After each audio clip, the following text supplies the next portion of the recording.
Who won the recent debate between Drs. James White of Alpha and Omega Ministries and Leighton Flowers of Soteriology 101 on whether John 6:44 supports unconditional election? Which of the two debaters was on his better behavior? What does it mean to have heard and learned from the Father? Are these active or passive concepts? What does it mean to have been drawn to the Son by the Father? What does it mean for the Father to have granted people coming to the Son? Am I still a Calvinist?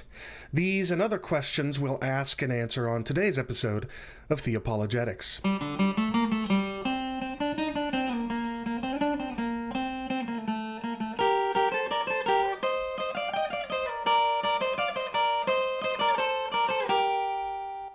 Hi, this is Chris Date, and welcome to Theopologetics, where every other week I discuss a wide variety of theological issues and show how a properly biblical worldview can help defend the historic Christian faith from its critics.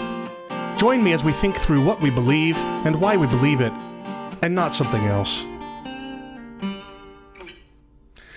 Well, welcome to another episode of Theopologetics Live. My name is Chris Date, and although this is an episode of Theopologetics Live, I'm not really live. This is a pre-recorded episode that I am setting as a YouTube premiere. I recorded it because my guest was unable to stream at the Monday at 6 p.m. Pacific time frame. So we recorded our discussion yesterday, and I'm airing it today. But what's going on is I've brought on a friend of mine who is a Provisionist to review with me the debate between Calvinist, like me, James White, and Provisionist, like my guest, Leighton Flowers, their recent debate on whether John 6:44 supports unconditional election. So what you're going to be watching today is a pre-recorded discussion, but we only get through the openings of the debate in near 3.5 hours of discussion. And so we're going to be doing future episodes reviewing the rebuttals and the cross-exam and the closings and the Q&A. It'll probably end up being several parts. And we intend for those episodes to be truly live with my friend and I streaming live and able to interact with your comments and questions in the chat. But today, sadly, we're not available to do that. And besides, right now, as you're watching this, I may be currently recording an interview where I'm being interviewed by another show, so I couldn't be here anyway. But hopefully this discussion is helpful for you. I think that what you'll find is that both Calvinists and Provisionists, like my guest, can identify areas where one side needs to concede some things to the other for the debate to really make progress, for this discussion between Christians to really bear fruit and take steps in a direction toward the truth instead of sort of just digging the heels in and staying where we're at. And so you're going to hear me have some positive things to say about Leighton Flowers and some criticism for Dr. White, and you're going to hear my Provisionist friend and guest offer some positive things about James White and some critical feedback for Leighton Flowers. And yeah, I will say that although I remain a convinced Calvinist, I am beginning to think that John 6:44 does not support, even though it doesn't challenge, unconditional election. So you'll hear about all of those things and more over the course of our discussion. Hopefully it's helpful to you. Just as a heads up, though, this is I'm not back to every other week streaming on this channel. I was back to every other week streaming on the Rethinking Hell channel, but I recently was laid off from my job, and that's kind of thrown some things into disarray as I get my resume sent out to places and I secure phone interviews and all those different kinds of things. And then on top of that, my family and I are planning a trip here in a couple of weeks to Southern California for Disneyland. My wife and I and our two youngest children will be going there. And then as soon as we get back, I've got to fly out to New Hampshire to speak at a conference that I've still got to prepare the presentations for. So for all these reasons and more, you're not going to see me, not that that's necessarily a bad thing, on any sort of regular basis for a while. But as I said, as soon as my guest and friend and I can record our next episode in this series reviewing the debate, we will do so. So I guess that's all I've got to say introducing this discussion. So without further ado, let's go ahead and jump into the beginning of my review with my Provisionist friend, James Harding. of the recent debate between Calvinist James White and Provisionist Leighton Flowers on whether John 6:44 supports unconditional election. Enjoy. All right. Well, I am super excited to be joined by my friend James Harding today to review the recent debate on John 6:44 between James White and Leighton Flowers. Before we get into that, though, if you audience members, you might know, you might recall that James came onto my show many episodes back to discuss, James, I think it was whether, or who is the one doing the speaking in James, right? Where the quotation marks should go and whether it's direct or indirect speech. Is that what you came on my show to talk about? Yeah, it was about James 2:18. See, I'm already stumbling. That's okay. By the way, that was a joke because we talked about how this isn't live. No, I'm explaining to the audience. How about we restart? How about we do that? I think we should keep all this in. All right. Yeah. So, it was about James 2:18 and about where the fact that it seems like in all the major translations the pronouns are like switched, and you would expect a certain pronoun to be the one that has faith and the other pronoun to be the one that has works. But yeah. And I think we offer a pretty compelling case there for a reading that you don't often find in the translations or commentaries. And in fact, you and I are looking through some other possible interesting findings from James that are neither here nor there. But then besides my show, I came on your show once or twice, I think, to, if I remember correctly, it was just to identify some of the areas of concession that the Calvinist and non-Calvinist sides should be more willing to make to one another. Is that right? Yeah. So the first episode was, I don't exactly remember the title, but it was something along the lines of coming to life is through faith. And I don't remember how it goes, but essentially it was me conceding, I think, your definition of, or your proposed definition of the word helkuo. And I don't just grant it because, for the sake of argument, I just think it's true. I think you're right about that. And I think provisionists need to, well, we'll get into that later. We'll get into that. Yeah, for sure. Well, it's for exactly these kinds of reasons that, I am a Calvinist, but you're not just a non-Calvinist. If I'm not mistaken, you're specifically, you identify as a provisionist. Is that right? Yeah, I'm a provisionist. But obviously, just like Calvinism, there are different flavors, I guess. And so there are points of disagreement between, Leighton Flowers and I, for example, and like you and other Calvinists, for example. So, I am a provisionist. I'll just leave it at that. Well, and the reason I point that out is just because I think that's everything that we've been discussing, the shows we did on your channel, the fact that I'm a Calvinist and you're a provisionist. I think these are some of the reasons why I think you and I are going to make a great pair to review this recent debate between James White and Leighton Flowers. And I'll start talking about them for a moment now to sort of set the stage. James White has a ministry called Alpha and Omega Ministries. He's been doing that for decades. And it seems to me like over the past roughly decade, maybe a little bit longer, he has been periodically interacting with Leighton Flowers, who runs the ministry Soteriology 101. He, whereas James White is a Reformed Baptist and therefore a Calvinist, Leighton Flowers is a Southern Baptist, and he used to call his view, I think, traditionalism, meaning a traditional Southern Baptist view. But more recently, and for reasons that I don't know, he has now been calling his view provisionism, and it seems like that's a whole movement that's grown. And so now whenever somebody talks about the various soteriological views, it's not just Calvinism and Arminianism, which was never true. It was never just those two views.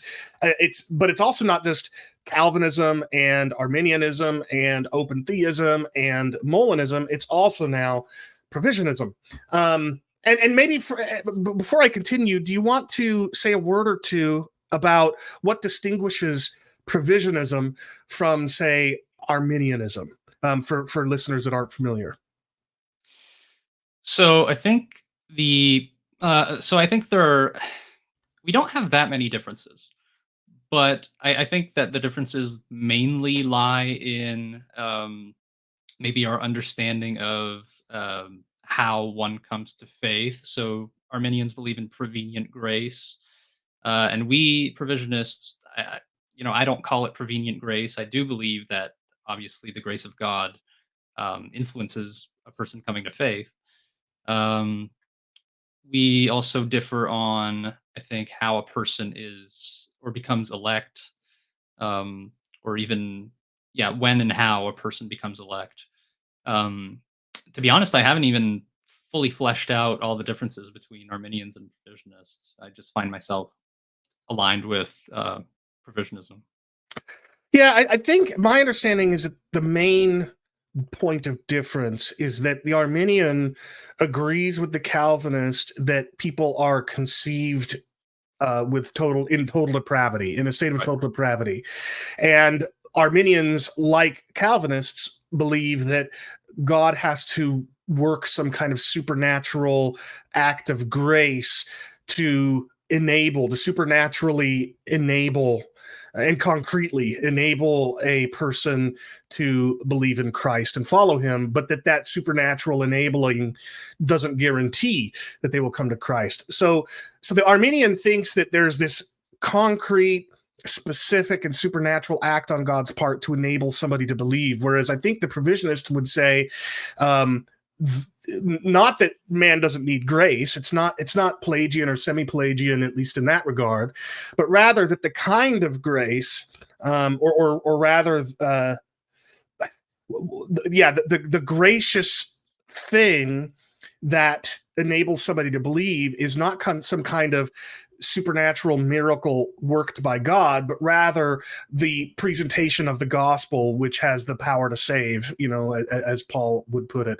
So we humans are just by nature, on Provisionism, able to hear the gracious message of the gospel and respond in faith. But of course, if we hadn't heard the gospel, we wouldn't be able. And I think that's how the Provisionist would deny the claim that grace isn't required, that it's Pelagian or semi-Pelagian. Grace is required, but the gracing is the offering of the gospel. Does all of that more or less resonate with you? Or do you think Yeah, I'm yeah. Well, mischaracterizing? Okay. I'm fine leaving it at that. Yeah. Okay. So anyway, it seems to me like it's been maybe 10 years or so. I've got a bad memory, so it might be a little bit different. But these two, James White from Alpha and Omega Ministries and Leighton Flowers of Soteriology 101, they've been kind of going toe to toe. They've been butting heads for that period of time. And this includes not just response videos back and forth, which just never end. Uh, James will do a video commenting on some things that Leighton says, and then Leighton will do an 18-hour response video. I'm exaggerating a little bit. Yeah, I was going to say the never-ending part. You can say that about a single stream of Leighton's. Yes, that's right, and that's fine. It's it's just some people don't have enough of an attention span to watch. So they've been going back and forth, and they've also had at least one formal moderated debate prior to the one that we're going to be discussing, and I think that was it Romans 9? Yeah. Okay. And so, but now fast forward a bit, and just recently, a few weeks ago, a couple months ago, something like that, they debated whether John 6:44 supports unconditional election. And that's the debate that we're going to be reviewing today.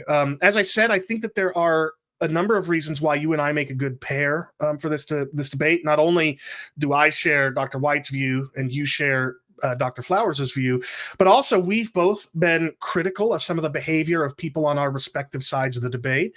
And also, I think, and tell me if you would agree with this, although you currently identify as a Provisionist and I as a Calvinist, I think we are both willing, and we've exhibited our willingness to abandon traditionally Calvinist on my part or Provisionist on your part talking points and points of belief when the evidence calls for it, and to try to we're more interested in getting at the truth than we are merely defending our respective positions. Would you agree with that? Absolutely, 100% agree with that. Yeah, and that's why I've been saying for several years now. I think that I suspect, although I am a Calvinist, I suspect that the truth, whatever the truth is probably not straight down the line Calvinism or straight down the line Provisionism or open theism or Molinism. It's probably some yet unidentified view that has some elements from several or all of these different perspectives. And, as much as I like being a Calvinist and therefore having the ability to influence other Calvinists in ways that perhaps I wouldn't if I weren't a Calvinist. Nevertheless, I'm more interested in following where the evidence leads. And so, anyway, I think we make a good pair for this. But what that also means, James, is we are not going to be debating this, or we're not going to be reviewing this debate with the intent of trying to debate which side is right. We're more interested in identifying areas in the debate where, one person is talking past the other, where one person's exegesis leaves something to be desired, where another person's behavior leaves something to be desired, where there's opportunities to agree and concede to one another and from there make further progress. Those are the kinds of things we're going to be focusing on, although we will, of course, discuss a little bit where we disagree on things. But let me ask you this before we start digging into it. What sorts of overall thoughts do you have of the debate, about the debate as a whole, without getting into any of the particular points? Well, okay, without getting into any of the particulars, I guess, just leaving it broad, I think the debate went better than I would have maybe expected. I would have expected it to be more contentious than it was, though it was contentious at times for sure. Probably a little bit more than it should have been. But overall, I think the debate was it was a good watch. I think Leighton did well. I think I think White's case wasn't as strong as it could have been, or maybe not could have been, whatever. And we'll get into the details of that. But I think overall it was a relatively pleasant debate to watch, even though obviously not perfect. Yeah, I think it was a good debate as well, although my opinion of it is it might be a little bit more negative than yours, in that while I agree it wasn't as contentious as it could have been, I think it had potential that wasn't realized, quite a bit of potential that wasn't realized. And the reason I don't think it was realized is because I don't think that Dr. White came with as strong of an attempt at exegesis as he's done in times past. We'll get into the specifics as to why I think that, but the point is he didn't really do much in the way of exegesis that could then be challenged, and go dig into the text together. I mean, he kind of just more or less read through the passage and offered what his personal take on things is. He didn't really do much in the way of exegesis. But meanwhile, whereas I think Dr. Flowers did attempt exegesis in a way that Dr. White unfortunately did not, and brought out some really good points that we'll be calling out in our review, he also, I think, let his zeal to defend provisionism stymie his. Let me put it another way. I think his zeal for provisionism led him to make the debate about not just John 6:44, which was what the debate was supposed to be about, but like the much larger debate over Calvinism versus Provisionism. And as such, he threw out all sorts of arguments and proof texts that he didn't exegete. And that was time he spent that could have been focused on John 6. And anytime Dr. White would have responded to those points, that was time he could have spent focused on John 6. So I feel like we were sold a bit of a bill of goods. I wanted to see an in-depth exegesis of John 6 specifically, and what I got from one party was his personal devotional on John 6. And in the other case, I got a little bit of exegesis, for which I was thankful, but then a whole lot of other mudslinging, trying to get stuff to stick that I think distracted from the debate. But what I will say is this: in the end, if I were a debate judge, even though I remain a convinced Calvinist, I would say Dr. Flowers won this debate, which, as you might imagine, is not something I like saying. Yeah, I wanted to let you say it. Well, there you go. I did. All right. So there's a number of subjects, a number of topics that we're going to be kind of returning to as we go through the clips in this debate. We're going to be talking about whose exegesis was superior, not good necessarily, but whose exegesis was superior. I think you and I would agree that, generally speaking, Dr. Flowers' exegesis was better. We're going to talk about whose behavior was better, who showed more charity, who showed more kindness and respect, that kind of thing. And I think you and I would agree that, generally speaking, not in every single case, but generally speaking, Dr. White was the better interlocutor in this regard. He was the one that showed a little bit more kindness and respect, but not extremely so. I'm not suggesting that Dr. Flowers came out an absolute tyrant or anything. And then we're going to talk about places where we think Drs. White and Flowers talked past each other. They weren't really understanding one another, and therefore they weren't really responding to one another. We're going to talk about whether the Father's drawing, in that word helkuo in John 6, is effectual or not. We're going to be talking about whether hearing and learning from the Father is active or passive. How granting in John 6:65, granting somebody to come to the Son, how that should inform our understanding of verse 44, and we got a whole lot more. And just to be clear, James, you and I think both have a lot to say. I am in particular very verbose, and as a result, there's just no way that we would have been able to get through an entire debate review in one sitting. In fact, today we're just going to focus on the opening statements. Now, hopefully what that will mean is that in future episodes, as part of this review, maybe we'll be able to get through those subsequent parts of the debate faster, the rebuttals, the cross-exam, the closings, and the Q&A, because we'll have covered a lot of the meat here in the openings. But nevertheless, whether it's only a second part to this review in the future, or whether it's a second, a third, a fourth, and a fifth, either way, viewers of us right now can expect subsequent parts of this review. How soon, I don't know. You and I both have stuff to do, but we're gonna eventually get the entire debate covered. So with that out of the way, if you're good to go, James, we can start playing some clips. I'm good. Yeah, let's get into it. All right, let's get started. Here we're at the very beginning of Dr. White's opening, where he announces what the debate resolution is. Of the debate, does John 6:44 teach unconditional election? Obviously, is simply stating, has the historical understanding of John chapter 6 since the Reformation, is that a proper reading of the text? All right. Whoops, I accidentally went full screen there. Okay, so I know that one thing, James, that you are interested in discussing here is why you think that the debate resolution, as Dr. White just repeated it, is a bit of a strange one. You want to talk about that for a minute? Yeah, so to be honest, I was surprised that James White accepted this debate resolution, because usually the way Calvinists argue from John 6:44 is to establish either the T or the I. So, they'll take the statement, no one can, and they'll, identify that with the T.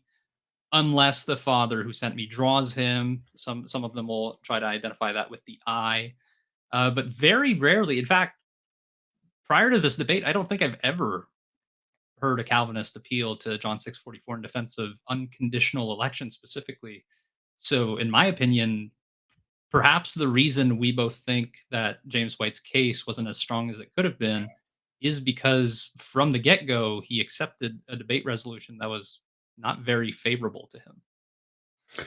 Yeah, I think you might be right. I have occasionally seen a Calvinist argue for unconditional election from this text, but not by itself. They'll usually I've said as much that this passage collectively proves all 5 points of Tulip I've argued in the past. But here's how I think Dr. White and other Calvinists would argue that John 6:44 supports unconditional election, and that is, it seems to say that somebody's coming to Christ is contingent on the Father's drawing him, and not something about the person that the Father draws.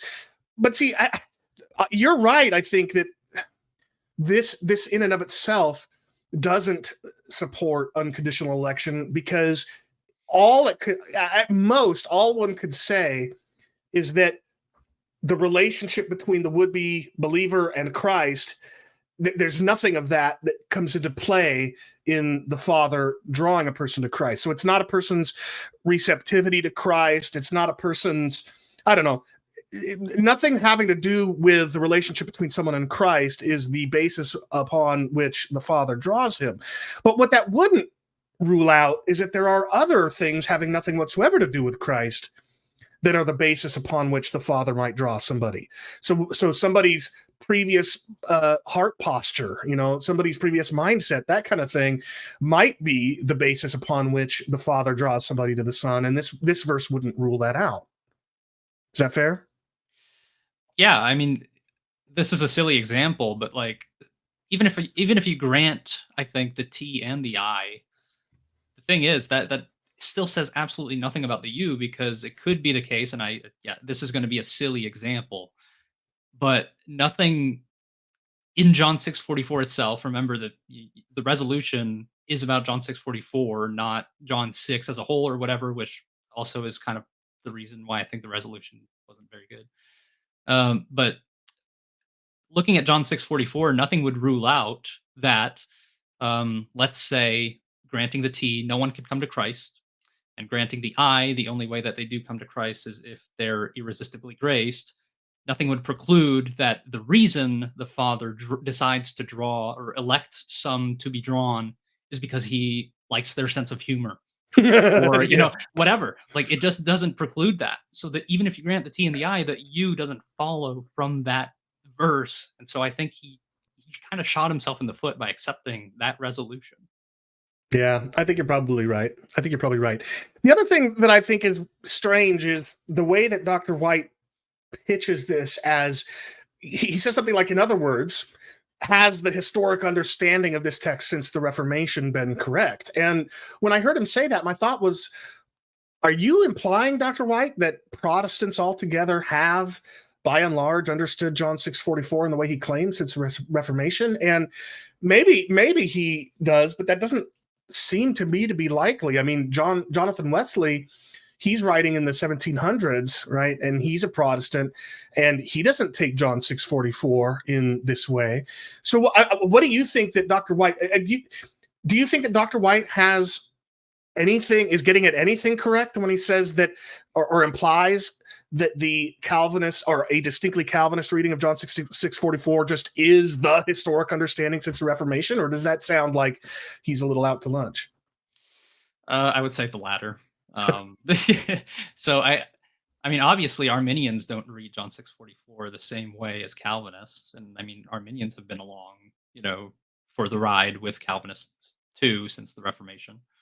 And I don't know how many Calvinists there are as opposed to Arminians, but I would assume that there are probably even more Arminians. I could be wrong. I'm totally just, speculating, but the sense I get is that there are probably more Arminian types than Calvinist types. But again, this isn't hard fact. And also, there aren't just Calvinists and Arminians. There are others who are non-Calvinists. And if you account for Arminians and all the other non-Calvinists out there, whatever they may be, they don't read John 6:44 the way that James White does or other Calvinists do. So I just don't think that was a very accurate statement from Yeah. White. I will say, it does seem to me as if there was at least a short period of time during which the vast majority of the reformers were monergists in some sense. But even if that's true, that didn't seem to last super long, and it wasn't long before, as you say, Arminians and other competitors to Calvinists became sizable percentages of the church either. So yeah, I just thought that was a weird statement. But let's continue. You have the walking on the water. Jesus has come to the synagogue of Capernaum, and the conversation begins because they're seeking Jesus. They're literally seeking after Jesus. But Jesus knows that they're only looking for the signs. They're looking for the food. All right, now, so this is at the beginning of Dr. White's opening, and this is the very beginning of his exegesis of John 6:44. And notice that he starts with John 6. And right off the bat, that struck me as a little bit strange, because it seems to me that any exegesis worth its salt, worth its weight in, I don't know what the expression is, but anyway, any exegesis that's worth anything is going to at least attempt to situate John 6:44, not just in John 6, but in the Johannine context that begins even earlier than John 6. And so before, as we were starting to prepare for this review, I asked myself, I wonder what comes before John 6. And I'm going to put my Bible up on the screen here, and I found something that really I found curious. So here's John 6, and if you just scroll up here to the verses that precede it at the end of John 5, there's several things here that Jesus says that seem to be parallel to or analogous to what Jesus says in John 6. So, for example, we can see here in verse 37 a reference to the Father who sent me, right? That's the same thing we see in John 6:44. We also see him saying, the Father's voice you have never heard. And as we know in John 6:45, Jesus says that everyone who has heard and learned from the Father, and actually that's not exactly a correct translation, but we'll get there, will come to me. And then also, and this is the thing that really struck me. I guess I can highlight it. I wanted to play around with a cool feature I just discovered in Logos, which is what I'll show you here. How can you believe? This is a rhetorical question, right? How can you believe when you receive glory from one another and do not seek the glory that comes from the only God? I mean, you could literally just say that in a slightly different way and get the same meaning. You cannot believe unless you receive glory from God rather than from men. So the implication is you can't believe, you can't come to me because of some condition. And what is that condition? It's because they're receiving glory from one another rather than glory from God. So here's kind of the point I'm getting at. The fact that these verses that immediately precede John 6 have these points of commonality, these points of parallel language to what Jesus says in John 6, makes me think that surely we should understand John 6. Our understanding of John 6 should be informed, at least in part, by what this text at the end of John 5 says. And what's curious is that what Jesus seems to be saying here in John 5 is that his hearers' refusal to believe in him is proof that they don't truly believe the scriptures which spoke of Jesus. He says the scriptures constitute the Father bearing witness of him in the scriptures, and the Jews that he's talking to don't have the Father's word abiding in them, as proven by their disbelief in Jesus. And he says they seek glory from one another rather than from the Father. And so if that's the case, and if that should inform our understanding of John 6:44 and 65, then perhaps what Jesus is saying there is that no one can come to him unless what motivates them is a genuine abiding love for the Father and a trusting belief in his testimony about Jesus in the Scriptures. And that wouldn't be inconsistent with Calvinism, but it would mean that John 6:44 isn't the proof text that we Calvinists often think it is. And maybe one last thing to say here is that I guess the point I'm trying to get at is that when here in verse 44, this inability to believe implied by Jesus doesn't seem to be contingent on ontology, right? Their inability to believe doesn't seem to be because they're totally depraved, at least that's not what's explicitly stated. Rather, their inability to believe here seems to be contingent on a current posture of the heart, a current mindset, and whether or not they are capable of changing that heart, that mindset, that posture of the heart, is a question that the verse doesn't directly answer. But anyway, either way, the point I'm really getting at here is not so much that the end of chapter 5 challenges the notion that John 6 is distinctly Calvinist in reading, but rather the point I'm trying to get here is that Dr. White insists that he's the one doing proper exegesis of the passage, and yet he doesn't really identify and include the context in which John 6 is situated, because he doesn't go back earlier than John 6, even by just the last few verses of chapter 5. And so I think that that's a real miss on Dr. White's part. Anyway, what are your thoughts on here? I don't have many, but one thing I do want to do is give you props, honestly, for showing yourself to be willing to change your understanding of certain verses in this debate. I don't think there are many Calvinists out there, though I could be wrong, that are willing to concede even as much as you just have regarding John 6:44 and what that means. So, props to you, and I hope that other people, Calvinists and Provisionists, would follow your steps there. Well, I appreciate that you include Provisionists there, because I think what you said of Calvinists is generally true, but I think it's equally true of the other side. Yeah, absolutely. There's Didn't mean to imply the opposite. Yeah, gotcha. Okay. All right, well, let's return then to Dr. White's opening.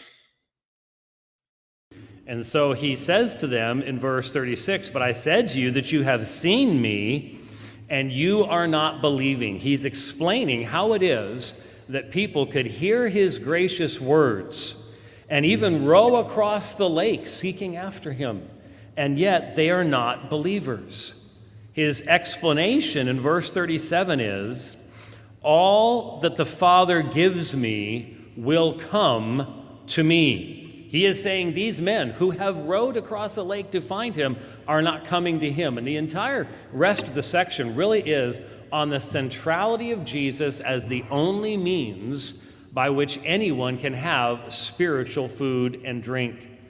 He is the source of spiritual food for those who will have eternal life. And he says, "All that the Father gives me will come to me." If you're coming to Jesus Christ, there is only one reason why that has happened. You have been given by the Father to the Son. All right, so this was a clip that you wanted to comment on. So what are your thoughts here? Yeah, so here I think that White draws an unwarranted conclusion from verse 37 by seemingly suggesting that if one is given, or is not given rather, he doesn't come. So, I mean, first of all, White doesn't even attempt to identify who the given are or what it means that they're given.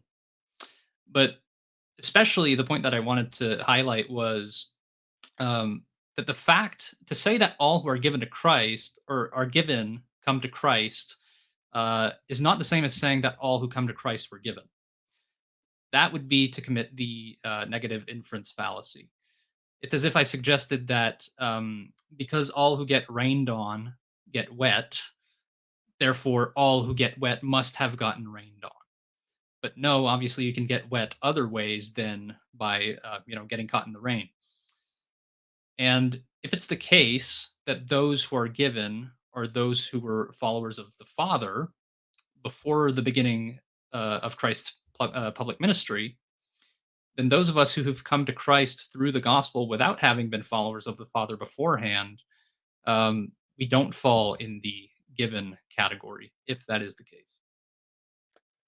Yeah, and I agree with you regarding verse 37 specifically, but I'm not sure I agree with the larger point. And maybe all you're talking about is verse 37, and that's fine. But just to show what I mean, so here in verse 37, this is what you're talking about, and this is the verse that Dr. White just was talking about. All that the Father gives to me will come to me, okay? But it doesn't follow from that everyone who comes to the Son were given by the Father. And I'll agree with you that that's not necessarily implied by verse 37. But it is at least worth observing that possibly verse 65 implies that, or entails that. Because what Jesus says in verse 65 is that no one is able to come to me unless it is granted him by the Father. Now, of course, what's given here is not the person to the Son, but nevertheless, something is given by the Father, and that is the coming to Jesus. And so at least there's a possibility that verse 65 might imply that all through space and time, anybody who comes to the Son has been given to the Son by the Father. But I certainly agree with you that isn't a legitimate inference from verse 37. Any other thoughts about that? Yeah, maybe a short thought. Yeah, so, please. yeah, I was specifically commenting on verse 37 and nothing else. But the thing is, I don't recall James White trying to make that connection that you're trying to make there later in the debate. So I think that would need to be established. And as I think you've recognized, there is a difference between a person being given by the Father to the Son versus the Father giving faith to a person. So to connect those two would still have to be, argued for. Yes. Yeah. So what if it's the case, and we're going to talk about this in a clip a little bit later, the difference between what's going on here in John 6 and what takes place since Jesus' ascension. One of those differences is that Jesus is talking to a distinctly Jewish audience in a generation that is being hardened. And since the ascension, people are coming to Christ from all sorts of backgrounds, including Gentile backgrounds, with no previous relationship with the Father, at least ostensibly. And so what could be the case, I think what you're saying, or at least what you're saying would imply, is that somebody like you and me today, 2,000 years later, may be granted coming to the Son by the Father, but it doesn't follow necessarily that we are therefore given to the Son by the Father. Yeah, that's right. Yeah. No, I think you're right. That would indeed have to be argued. All right, ready to continue with the clip? Yep. Okay, here we go. It's very important to note that when it says the Father draws him, this is the same him in the last phrase, and I will raise him on the last day. There is no contradiction. You don't have the Father drawing some people and the Son not raising him up at the last day. It is the same him. If we're going to, many of the ways around this text try to insert a break in verse 44 to where you have people who are drawn by the Father, but then they have to do something. They have their free will actions or whatever else it might be, and those who are raised up at the last day become a different group. You cannot do that with the language. He who is raised up by the Son is the same one who is effectively drawn by the Father. All right. Now, I think Dr. White does a decent job here demonstrating that certain non-Calvinists are wrong, namely those non-Calvinists who say that the Father draws everyone and some of them come to the Son. These are the people, and this has included Dr. Flowers in the past. I don't know where he stands now, but who understand that word draw to mean something like woo, entice, something like that. And it may or may not result in coming to the Son. And I think that I demonstrated in my deep dive into helkuo in John 6 in previous episodes of the show that the verb draw implies successful movement from one point to another. And so I think that Dr. White is right here that those attempts from those non-Calvinists who fall into that category are mistaken. But what I think that in my discussion with Dan Chappa over this topic, I think it was an asynchronous conversation, we called it. We I think agreed that based on the relevant literature that I surveyed to see how helkuo is used throughout it, I think what we both agreed is that while one cannot draw somebody and them not actually come, one can try to draw somebody and fail to draw them. So, like by way of analogy, if I were running a powerlifting competition, I might say that no one can win unless he lifts more than the others in his weight class, and I will give him a medal at the end. Right? It's got the same structure. No one is able to win unless he lifts. That's the analogy to draw. Lifts more than the others in his weight class, and the one who lifts more than the others in his weight class, I will give him a medal at the end.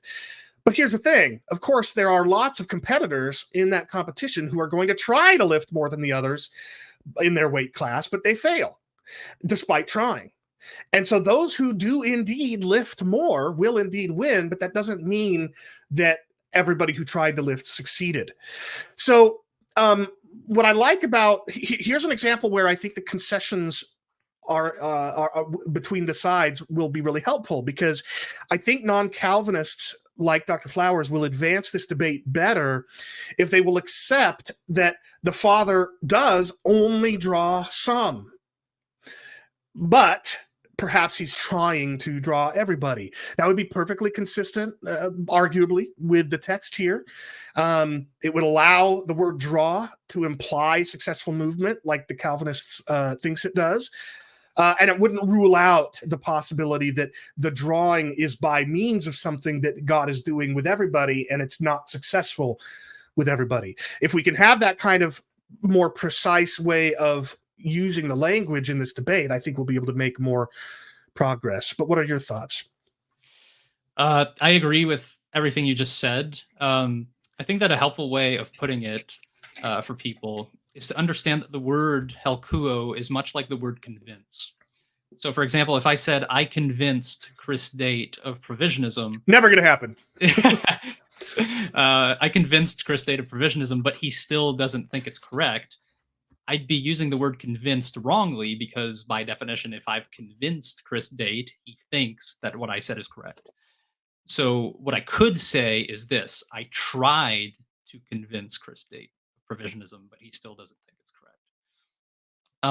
Now, there is something else that I want to touch on, and that is the fact that I, as a provisionist who agrees with you on the proper meaning of the word, I have to say that God attempts to draw everyone, but that not every attempt to draw is met with one actually being drawn. So regarding this, I wish Calvinists could drop the canard, and I really do think it's a canard, that we non-Calvinists make God out to be too weak to succeed in what he sets out to do. Like, yeah, we believe that we don't believe that every attempt to draw is successful. But we also don't think that his attempts consist of him doing everything in his power to draw everyone. Both Calvinists and non-Calvinists believe that God works through means, and you mentioned that, including human instruments. And in the case of drawing, I believe that evangelists are one of God's chosen means of doing so. So remember that in Luke 5 and Matthew 4, Jesus told his disciples that he would send them out to be fishers of men. And in John 21, in a scenario that's nearly identical to what we read in Luke 5, the word helkuo is used twice in reference to the disciples drawing fish. Now, if you put the pieces together, I think it's pretty clear that when Jesus said that they would be fishers of men, he was telling them that they would go from drawing fish to drawing men. And evangelists don't always succeed in doing so. And so given that they are God's chosen means, or at least a chosen means of drawing, then that leaves you with one of God's chosen means of drawing that isn't always successful. Yeah, so I think you're right. An analogy might be Imagine if I was so confident in my abilities at boxing that and let's say that I'm some, multiple times over world champion boxer, and some little upstart, pompous boxer wants to challenge me, right? And I say, okay, all right, I'll box you, and I'll tell you what, just to make things fair, I'll tie one hand behind my back. All right, and it'll be my dominant hand. So now we go into the boxing ring, and let's say that that I made a little bit of a miscalculation, and even though I could have easily trounced this guy with both hands, the fact that I had committed myself to having only one hand makes me end up losing to this competitor. Well, that doesn't mean that there's something lacking in my abilities, right? That doesn't mean that I am somehow weak and pathetic, right? The only reason I lost to this hypothetical other boxer is because I willfully tied one hand behind my back.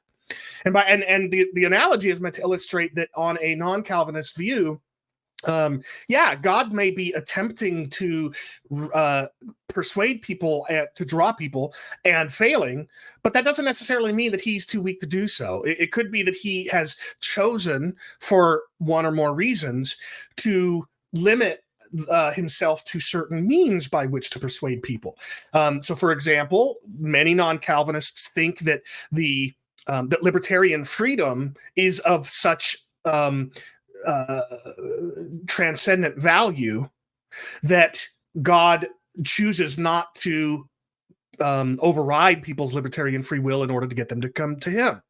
That would be an example of tying one hand behind his back, right? So I agree with you. I don't think Calvinists are helping the debate. I think they're being unfair when they characterize the view that God is trying to draw everybody but doesn't successfully do so as therefore meaning that God is somehow weak. What I will say, though, is what's interesting to me is that in that text that you just mentioned about the net and the fish, if I remember correctly, and maybe I'm wrong about this, I thought I was just looking at this recently, there's a time where they were not able to haul the net in, and then actually, never mind, I'm wrong. No, you're right. Well, actually, you're talking about the John 21 passage, I think. I am. So what I was, as part of my preparation, I was looking at where helkuo is used, and I noticed that there was one place where they haul the net in, and another place where they don't. And what my memory was, gonna say was the difference seemed to be that they were enabled to pull in the net supernaturally by God, but that's actually the reverse. It's they're unable to draw the net in because Christ has miraculously allowed them to catch so many fish that the net is too heavy to haul in. So I ended up I cut off the I shot myself in the foot. So yeah, you make a good point. If now here's what I will say though about the fishers of men thing. If what differentiates the successful attempts at fishing from the unsuccessful attempts at fishing is God, regenerating those that they successfully fish and not those who they don't. Well, then still the difference is not that it's the people who fail to catch fish, not God.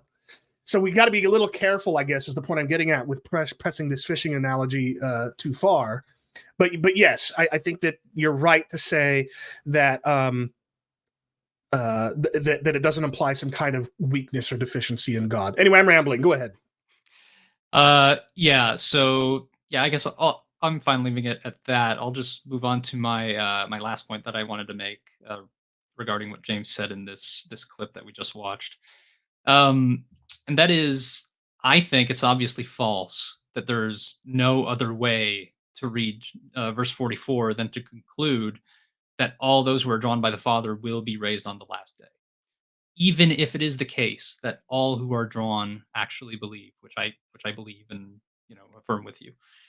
I think it's entirely possible, and I think even more reasonable to think that those raised on the last day are not to be directly identified as the ones who are drawn, but more specifically to those who believe in the Son as a result of having been drawn. So in my view, one who's drawn to faith may very well be drawn away from it at a later time, and therefore forfeit resurrection unto eternal life. And I think that makes for a good example of why being precise matters, because a seemingly small detail can have big implications. And by the way, not every provisionist out there is even going to believe what I believe in Yeah. regards to this. Some believe in eternal security or even the perseverance of the saints. So yeah, just wanted to throw that out there. Yeah, provisionists are no more monolithic than Calvinists are, or for that matter, Arminians or open theists or whatever. Yeah, and so what you're doing here is you're challenging the notion that verse 44 supports perseverance of the saints, which isn't something that Dr. White explicitly stated, but I think it would be an implication of the argument that he here makes. And I'll just say for whatever little it's worth, I'm not yet sure I agree with you that is a more reasonable, or at the very least an as likely take on the text. And that's because what you're proposing, if I'm not mistaken, is that everyone who is drawn by the Father does come to the Son, but not everyone who comes to the Son, having been drawn by the Father, remains in the Son. And in verse 44 alone, you're right, that doesn't follow, but you based what you said on a previous verse, and so I will likewise base my understanding of 44, or at least bring into my understanding of verse 44, what Jesus says in verse 37, which is that he will surely not cast out the one who comes to him. So it seems to me like for your proposal to be correct, you would have to assume that throughout this discourse, Jesus has in mind, or at the very least has room in his mind, for the idea that someone could come to him and then leave him, and that it's not merely the one who comes to him whom he will raise up, but rather the one who comes to him and remains in him. Whereas by contrast, the Calvinist is going to conclude that it's precisely because Jesus says he will raise up the one who comes to him, that therefore the one who comes to him will remain in him. And that's the perseverance of the saints.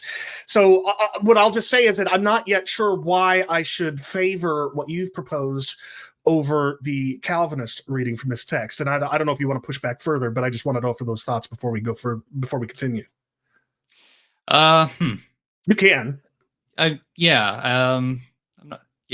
not sure, because the perseverance of the saints is sort of getting off topic. It's true.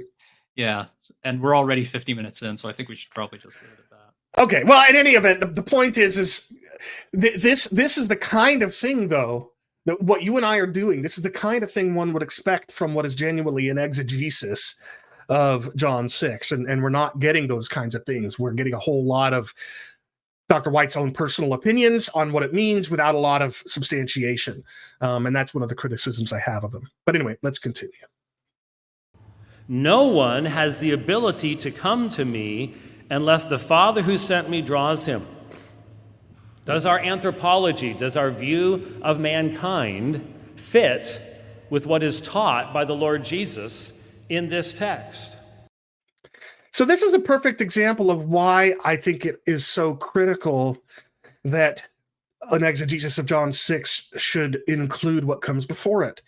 Because what Dr. White says here makes sense of John 6:44 in exclusion, but it doesn't seem to make much sense of the comparable language at the end of John chapter 5.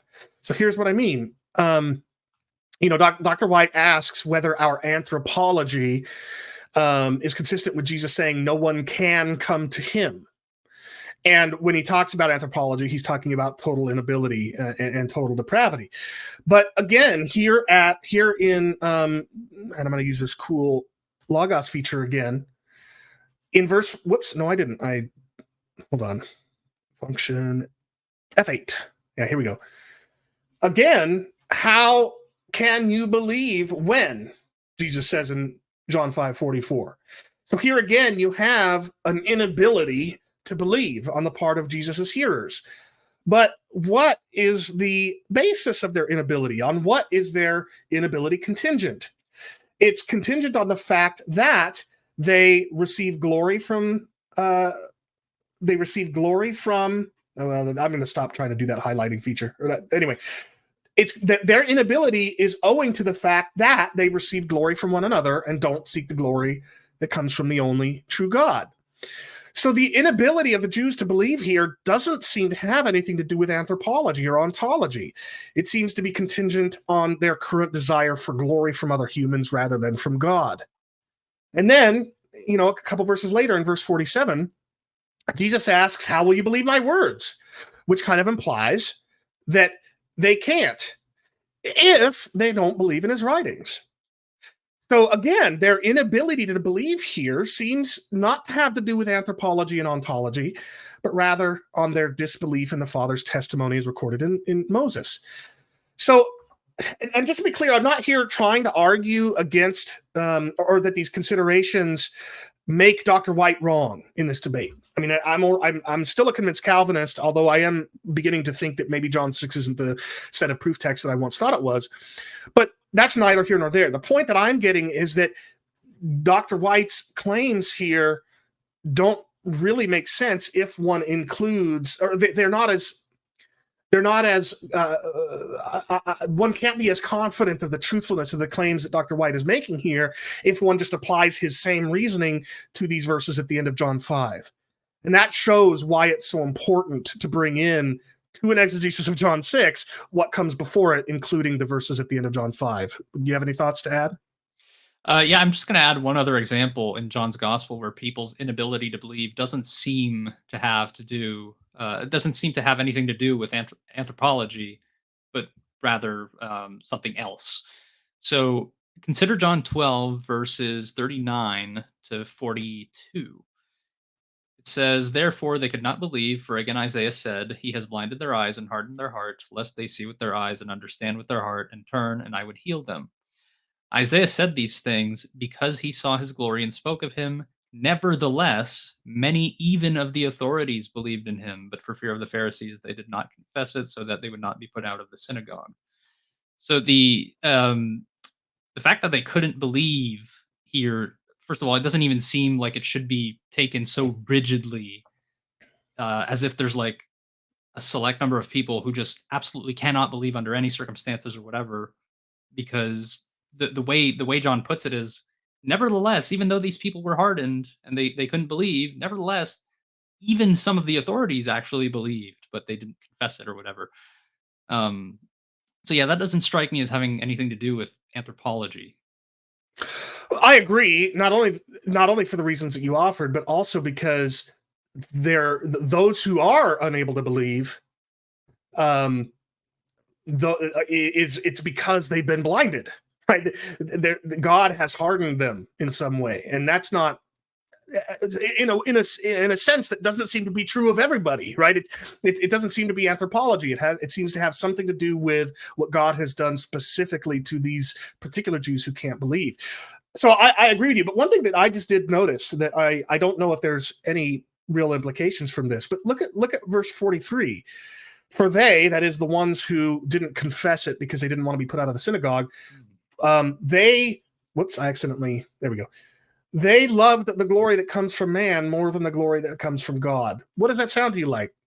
The text you just read in John 5. The text I just read in verse, yeah. Hold on. I'm doing all sorts of stuff here wrong. John 5, like 37. So yeah, how can you believe when you receive glory from one another and do not seek the glory that comes from the only God? So yeah, I mean, if you put these pieces together, arguably, possibly, actually no. So what I was going to, huh? Yeah, I was just going to say, I hadn't noticed like the connection between those two texts before. I think it's interesting because you highlighted that in verse 44 of John 5, the way it's phrased, how can you believe if this thing is the case, seems to imply that they couldn't believe. But what you have in John 12 is people who do actually end up believing despite them receiving glory from one another rather than from God. Right. Which I don't know necessarily how to reconcile those two, but it is an interesting point that may further challenge the idea that there's something about ontology or anthropology here. Yeah. Anyway, okay, well, those are some interesting thoughts. Again, the point I'm really trying to drive home is that the exegesis that Dr. White is offering here is very deficient, given that it lacks a consideration of these details prior to and following John 6. But let's continue. What does he say? For it has been written in the prophets, and they shall all be taught of God. There is a specific group here. There's a specific group. They are those that are drawn by the Father to the Son. And he says, here's where the prophets were saying that. They shall all be taught by God. Please notice, they are the passive recipients of the action of God in teaching. It's not that he's just throwing it out there and then they will accept or not accept whatever else. No, they are the passive recipients of the teaching of God. And then that's also described in the one hearing, passive action. Something is coming to you from outside. The one hearing from the Father and learning from the Father, passive action, something coming from outside, is what? Coming to me. All right. Now, I played this clip because I want to talk about this active versus passive thing. I have not watched closely the discussion about the debate on various channels afterwards. And part of the reason is just frankly because I think so many of the reviewers are just real toxic, unloving, unkind, uncharitable people, and I don't really want to have much of anything to do with them. And I won't name any names. But what I did notice is that at least some people, and you might have watched some of these reviews more closely than I have, James, so feel free to tell me if I might have misunderstood. But I've gotten the impression that at least some people who have criticized what Dr. White says here misunderstand the point he's getting at. He's not getting at the idea that hearing and learning are passive verbs, right? Obviously, if they were passive, like if they were in the passive voice, it wouldn't be hearing, it would be was being heard. Right? And it wouldn't be learning, it would be was being learned. Rather, what Dr. White is trying to argue is that these verbs describe an activity in which the ones coming to Jesus are the recipients of actions done by the Father. He speaks, they hear. He teaches, they learn. So their coming to Jesus would be the result of the Father's action, not some kind of effort on the hearer's part. And I'm not saying that Dr. White's right. I'm just saying that's the point he's trying to make here. Any thoughts about that? Yeah, I'll just put it this way. I think that grammatical voices and what the verbs describe sometimes seem opposite. So, for example, in the sentence, he's allowing them to beat him up, the verb allowing is in the active voice, but I mean, really, it describes someone being passive, someone who's shelled up and he's just taking a beating. And so the better question is definitely whether learning requires attentive listening, not what the grammatical voice of the verb learns is. Yeah, I'll give one more example. The verb succumb, right? If I succumb to you, that doesn't mean, it is an active voice, but I'm not doing anything. I'm giving up, like you said. So yeah, I think that's an important point. Now, so Dr. White is arguing, he's painting a picture of kind of what's in view here in the context. And the picture he paints is one in which the elect, on his view, are just sort of like they're passive agents that God sort of uploads faith into, right?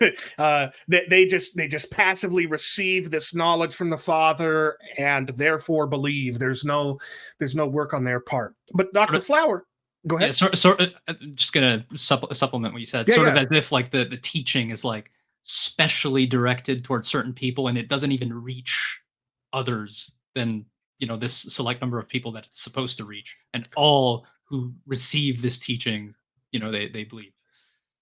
Right. Yeah. So it's almost like the elect are plugged into the Matrix or something, and the Father is uploading knowledge to them, whereas the non-elect are not plugged into the Matrix, so they don't get it. Right. It's some kind of direct infusion of knowledge or something like that. Seems to be kind of the picture that Dr. White is painting.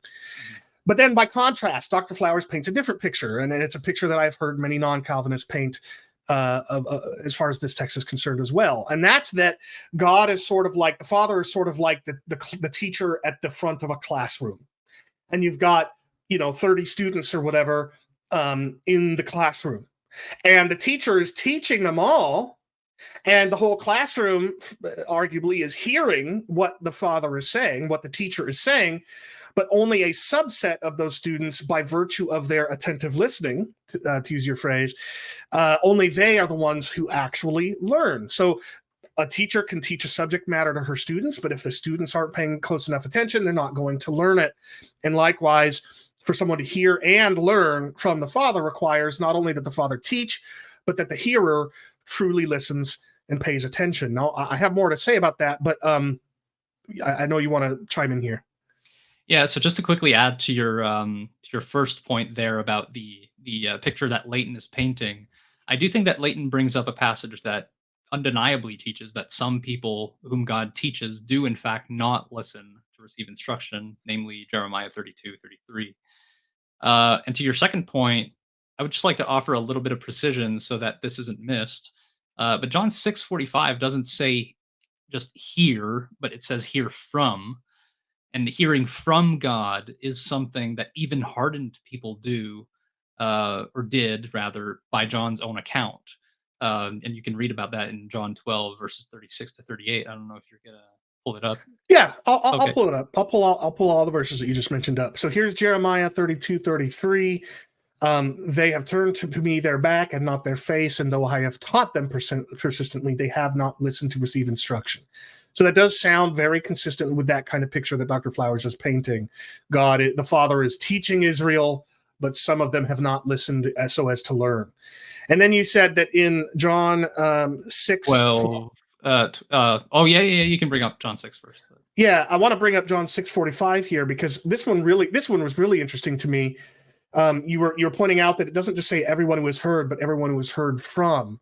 Yeah. And it's actually stronger than that. I've got the Greek down here, and you can see, let's see, every pas, akusas paratu patras kai mathon. What that literally means is something like the hearing from the Father and learning one. Right? It's almost like a single idea. The one who hearing from the Father learns, right? That kind of concept. And rather than like the one who hears and learns, right? The emphasis is not, I think, on the two distinct parts. It's on the single concept of hearing from and therefore learning. You might call that a disciple. And I'm being a little intentional there for reasons that become clear in a moment. But anyway, but that doesn't take away from what you're saying. It's just an observation that it's just interesting. Not only does from the Father follow hearing, it doesn't follow mathon. It doesn't follow learning. Right? Now, arguably, this does happen in Greek, a prepositional phrase that follows one verb will equally apply to another verb conjoined by kai. So I'm not saying that learning from is inappropriate. I'm just saying in the literal text, from the Father is attached to hearing, not explicitly learning. Now, anyway, we'll come back to that in a minute. But then you mentioned John 12:36 to 38. While you have the light, believe in the light that you may become sons of light. When Jesus had said these things, he departed and hid himself from them. Though he had done so many signs before them, they still did not believe in him. So, I'm sorry, what was so that the word spoken by the prophet might be fulfilled. Lord, who has believed what he heard from us, and to whom has the arm of the Lord been revealed? So I think what your point was that here we've got not just heard, but heard from, and there are people who have heard from, but have not believed. Right. Yeah, that's interesting. Go ahead. Yeah, so I agree with like all of the points you just made. So yeah, the only reason I brought it up as an important observation, I think, is because of how people understand hearing language found elsewhere in John, failing to distinguish between just hearing, which often means listening to, and hearing from, which usually just denotes like a message hitting a person's eardrums, we'll say, without any consideration of whether they're listening receptively or not. Have you exhaustively looked at the uses of akuo in John to see if that holds pretty consistently? I haven't. I don't doubt it. I haven't done that research yet. Well, I couldn't say that I've done so exhaustively, but I mean, just picking up pieces here and there, it's just that seems to be sort of the usual way he uses those words, "hear" or "hear from." Hmm. Okay, well, anyway, so maybe that's an interesting research opportunity for people. But so here's what I want to do then. I want to, back in John 6:45, it seems to me as if everyone who has heard and learned from the Father comes to me, or as I said, more literally, every hearing from the Father and learning one comes to me. It seems to me that is Jesus's restatement of, or what he's saying are the implications of the Old Testament passage that he quotes from the prophets. And so maybe these two competing pictures that Dr. White and Dr. Flowers respectively paint, maybe we can arbitrate between the two by looking at this text. So again, the two pictures being painted are God, the Father is just sort of like downloading into the elect's minds this knowledge, this instruction, and he's not doing that to other people. Whereas Dr. Flowers' picture is the Father is kind of like the teacher at the front of a classroom. Some of the students attentively listen and therefore learn. Others don't attentively listen and therefore don't learn.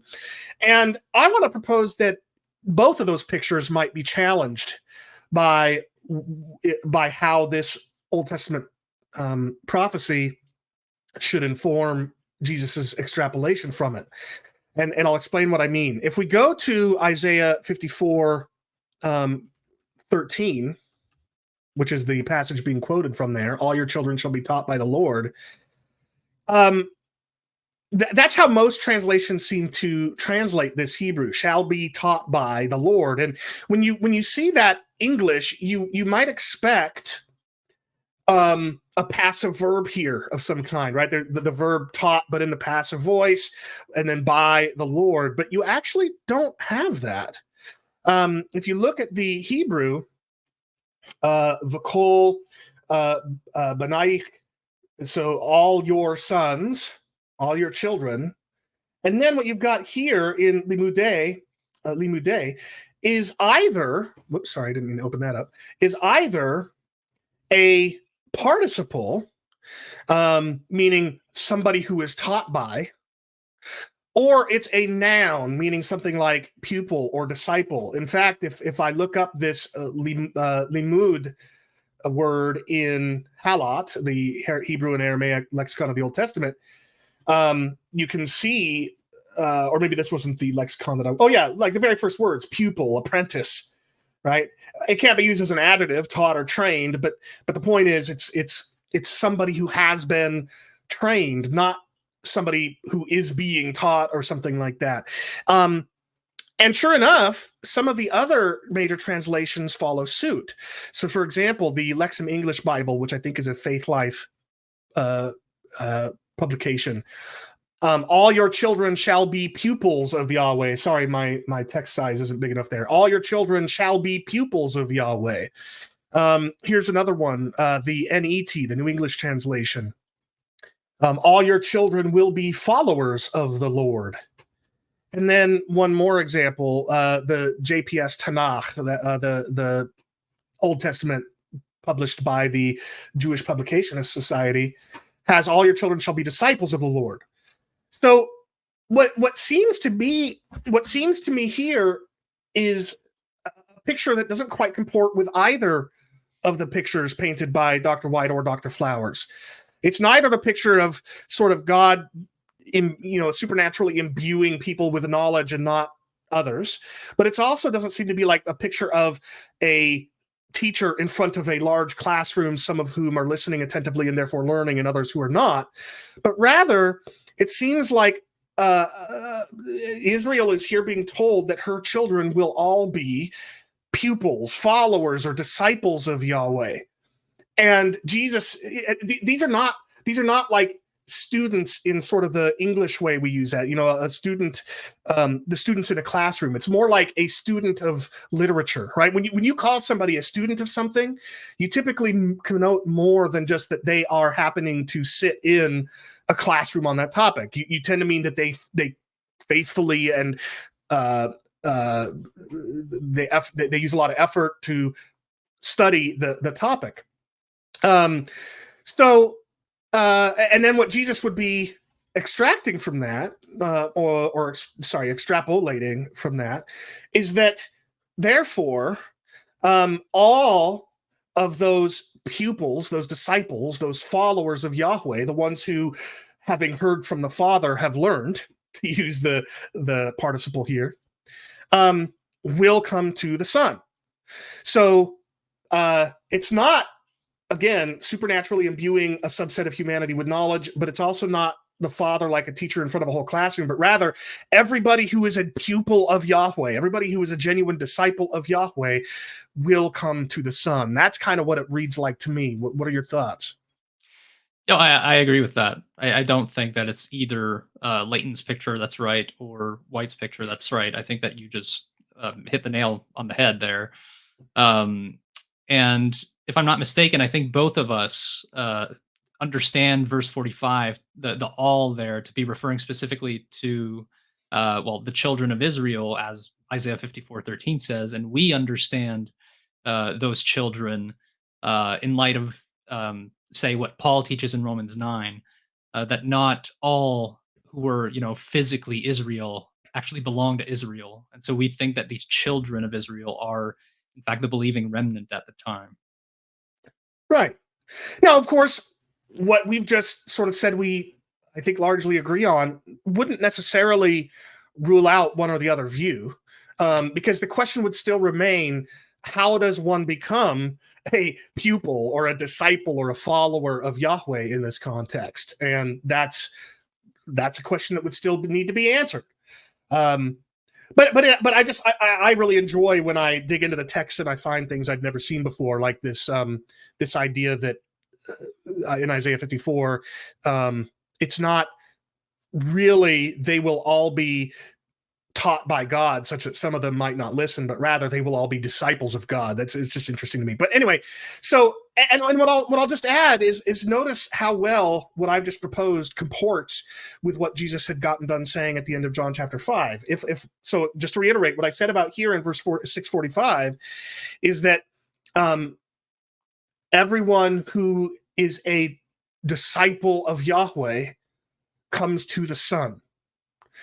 Well, what did Jesus say in John 5? That the only way to be able to believe in the Son is to seek the glory that comes from the only God, and that the only way to believe is if we believe, if the Jews, anyway, that he's talking to, believe in his writings. So who is somebody that seeks glory from the Father and believes in his revelation in the Torah, in the Tanakh? A disciple, right? A pupil, a follower. So all the more reason, I think, that this not only the stuff at the end of John 5, but also all this stuff, the background in the passage that Jesus is quoting from, a look at the actual original languages. All of these are the kinds of things that one would expect from a genuine exegesis of a passage, especially a passage as contentious and as controversial as John 6. But all Dr. White seems to be doing here is reading certain portions of John 6 and commenting on it with his own personal opinions on what the language means. Right? He's not looking anywhere else. He's not looking at the Old Testament background. He's not looking at what comes prior to John 6 and John 5, etc. And this is one of the reasons why I say I think Dr. Flowers won this debate, because even though I disagree with a lot of Dr. Flowers as exegesis, and we'll get to that shortly, at least Dr. Flowers tries. At least he brings in some of the other thoughts. So anyway, that's all I've got to say there. Are you happy to move on to the next clip, or do you want to say a little more? Let's move on. Okay. Because you'll notice in verse 65, well, in verse 64, he said, there are certain of you that you don't believe. Jesus knew from the beginning who was not believing and who it was who would betray him. And then verse 65 says, And he was saying, "For this reason I said to you that no one is able to come to me unless it has been granted to him by the Father."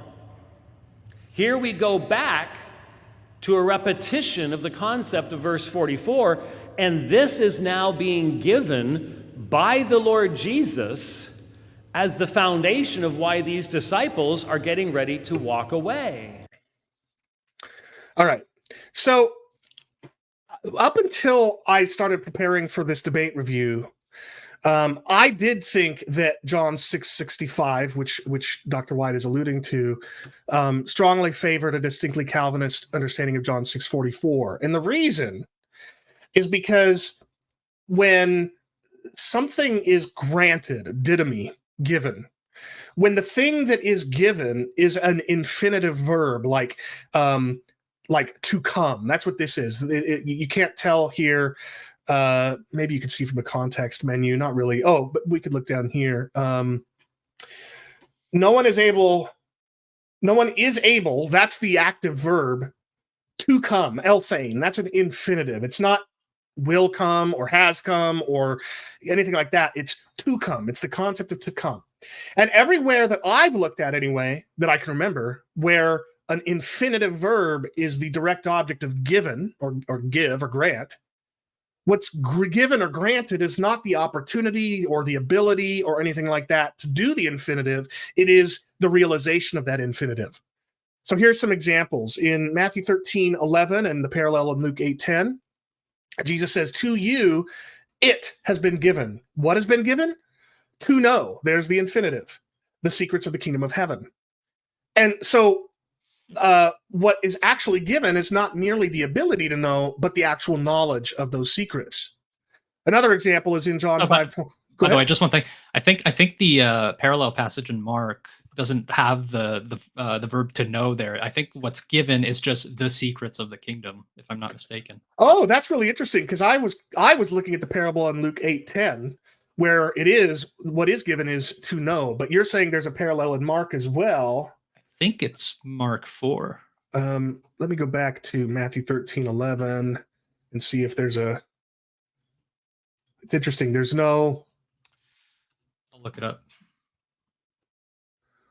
Well, if you find it, let me know. But in the meantime, I'll look at the other example. Okay, what is it? Verse 11. Mark 4:11. To you has been given the secret. Yeah, exactly. Right. So clearly, what is given is not merely the opportunity to know something, but the actual knowledge. Or take John 5:26. For as the Father has life in himself, so the Father has granted the Son also to have life in himself. Right? What's given to the Son is not the opportunity to have life in himself, but actually having life in himself. And then one more example, and there are others. Acts 2:27. You will not abandon my soul to Hades, or let your Holy One see corruption. This let is actually give, didomi. And what's not being given to the Son is to see corruption. The see here is the infinitive of Adon.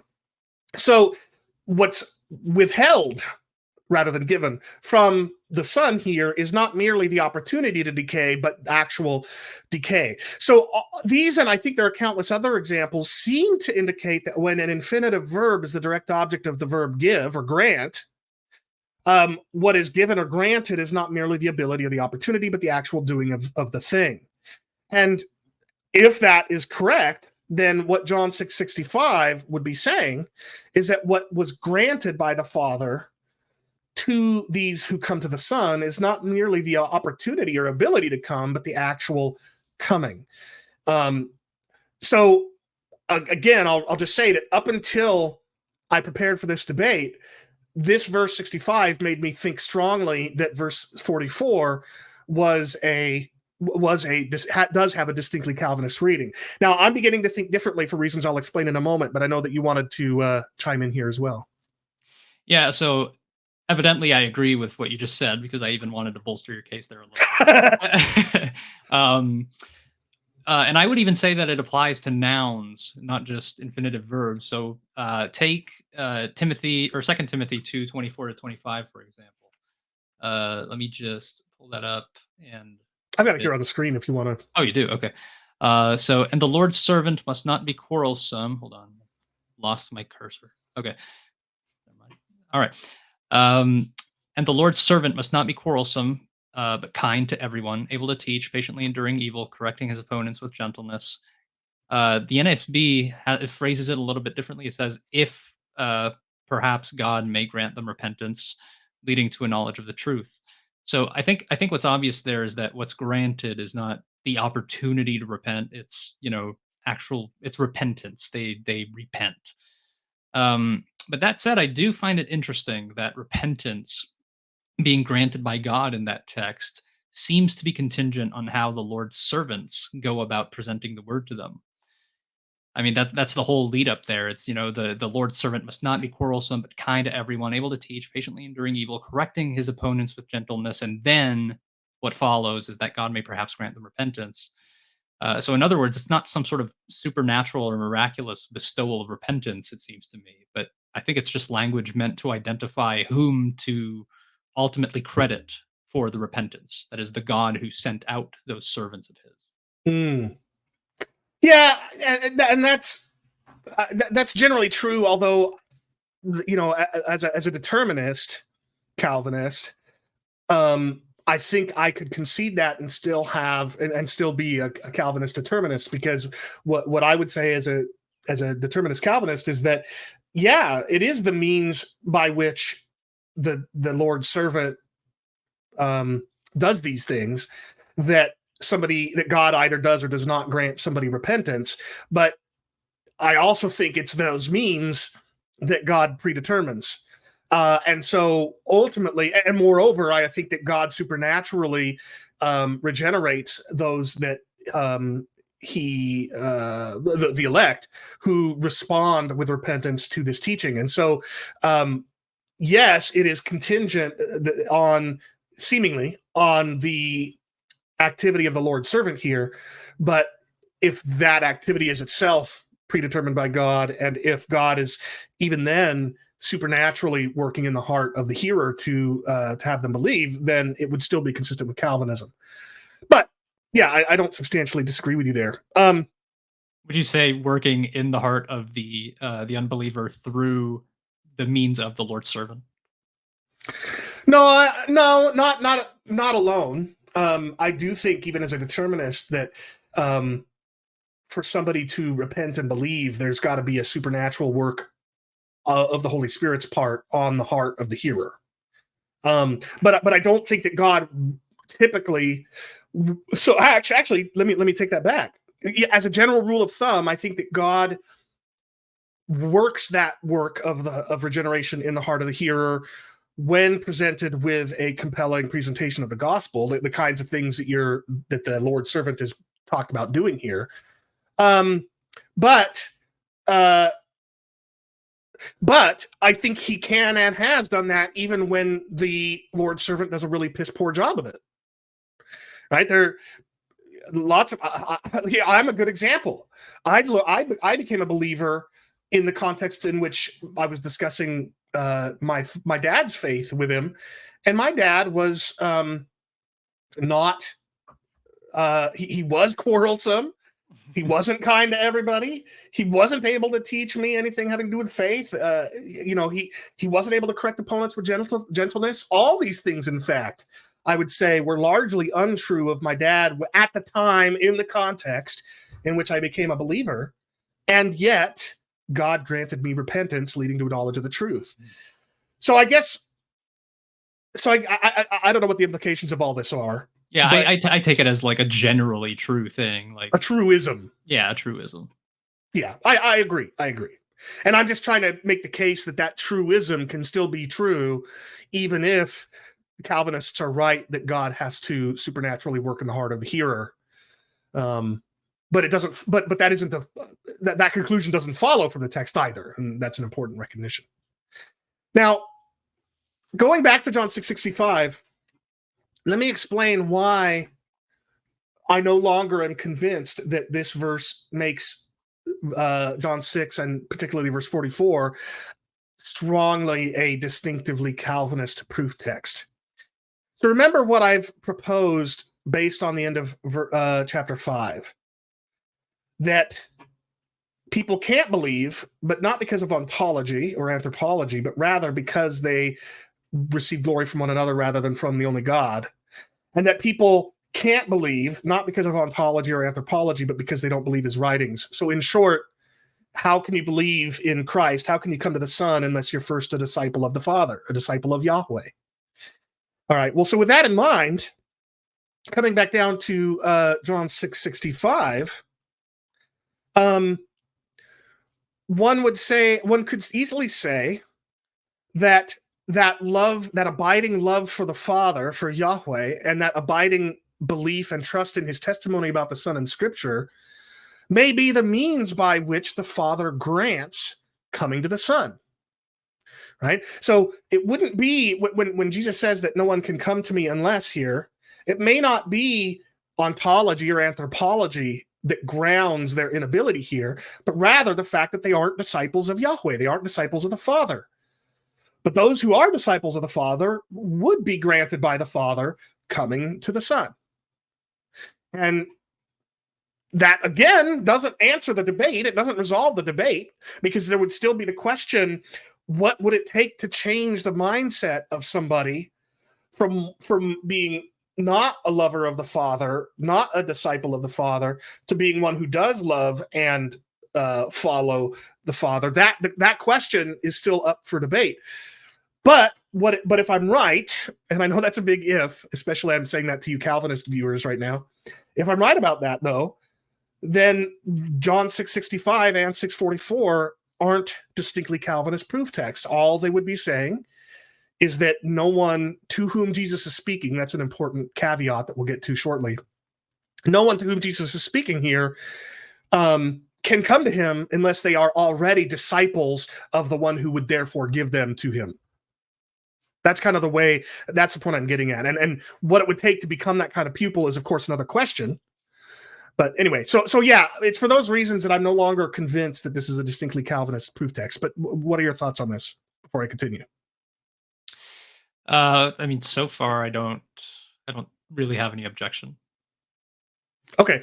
Well, I know that we were going to talk briefly about, I think you were going to pick up on some language I had originally intended to use but forgot to, namely when I said that the question would still remain, how does one become somebody whose mindset, having formerly been turned away from the Father, is now turned toward him, such that he is now a lover of the Father and a truster in his word. And the Calvinist is going to say regeneration, and then the Provisionist is going to have to offer something else. And I think I was going to use the phrase libertarianly free humility, and I think you were just going to point out that might be a little too simplistic of an answer. Yeah. Yeah, you're right. So what I was going to point out is that as a provisionist, I think that what it takes for one's mindset to change depends on where a given individual's at. And for some people, it might be humility that's needed. For others, it might be persuasion. For others, being emotionally touched or softened by the gospel message. Or it can be some combination of these and other things. Because people and circumstances are complex. So I, as a provisionist, don't think there's a one size fits all answer to that question. So I wouldn't restrict my answer to just libertarianly free humility. Sure, but correct me if I'm wrong. You would, though, restrict it to, or at the least make it contingent on a libertarian free choice or choices on the part of the convert. Right. In other words, at least generally speaking, you may make some exceptions. People who come to Christ do so because they make a libertarian free choice that they weren't predetermined to do. Yeah. And yeah, so I think I think it's worth discussing this for a moment without really debating each other. But it's at least worth observing that even with a more nuanced and more robust answer on the part of the Provisionist to the question of how somebody's mindset changes from not being a pupil of the Father to being a pupil of the Father, even a more robust and more nuanced answer to that question than just merely humility, as I think Dr. Flowers tends to put it, would still be one that would be uncomfortable to many of us Calvinists, because we Calvinists are uncomfortable, or at least many of us. One of the big reasons I'm a Calvinist is because I'm uncomfortable with the notion that if you compare me with a non-believer, and a hypothetical non-believer who's, who was in the same circumstances I was in when I became a believer, what distinguishes us, I'm not comfortable with the idea that it's something about me at its foundation, right? Ultimately, it's something about me. Whether it's I was more humble or more spiritually sensitive or more morally upright or whatever, the idea that ultimately that is the distinguishing factor between me and the non-believer is something that doesn't sit well with me. So there would still be a debate to be had there, even if the Provisionist offers a more robust and nuanced answer to that question than merely libertarian free humility. Yeah, but so one thing I wanted to bring up though is, I mean, isn't it the case that that Calvinists too do think that it's, a difference of quality of a person, let's say, that distinguishes them from somebody who doesn't come to faith? It's just that you, as a Calvinist, would say that such a quality, like let's say a heart that's oriented toward God, or not even necessarily that, whatever other quality is, say, sparked by a regenerative work because it's not already at all present, or not sufficiently present for that person to come to faith. Right. Yeah, exactly. But that's why I use the word ultimately in the way that I characterized what I had written in our notes, is that on a Calvinist view, the humility or the spiritual receptivity or whatever that in which a convert turns to Christ is itself the product of a supernatural work of God, apart from which those qualities wouldn't be present. So even though there is a distinguishing, the person who believes does, because they believe, or as evidenced by the fact that they believe, have some qualities that are different from the person who does not, but those qualities themselves are a concrete, miraculous work of God in the hearer's heart at the point that they then and therefore believe. And so this is something that I just think that this is something where Calvinists and non-Calvinists are going to continue to have to talk through the implications, because you, perhaps Dr. Flowers, certainly doesn't think that there's any problem at all with saying that, yeah, the one who turns to Christ is more humble than the one who does not.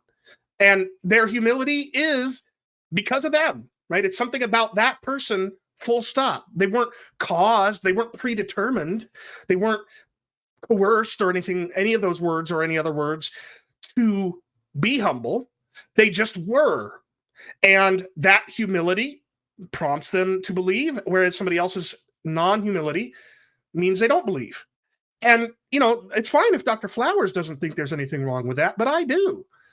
Because that means that I am, by no supernatural work of God, better in some way, shape, or form than the person who doesn't believe. And that sits really uncomfortably with me. Now, I'm not trying to here make the case that therefore Calvinism is true. I'm just saying this is something that will have to continue to receive attention by both sides of the debate.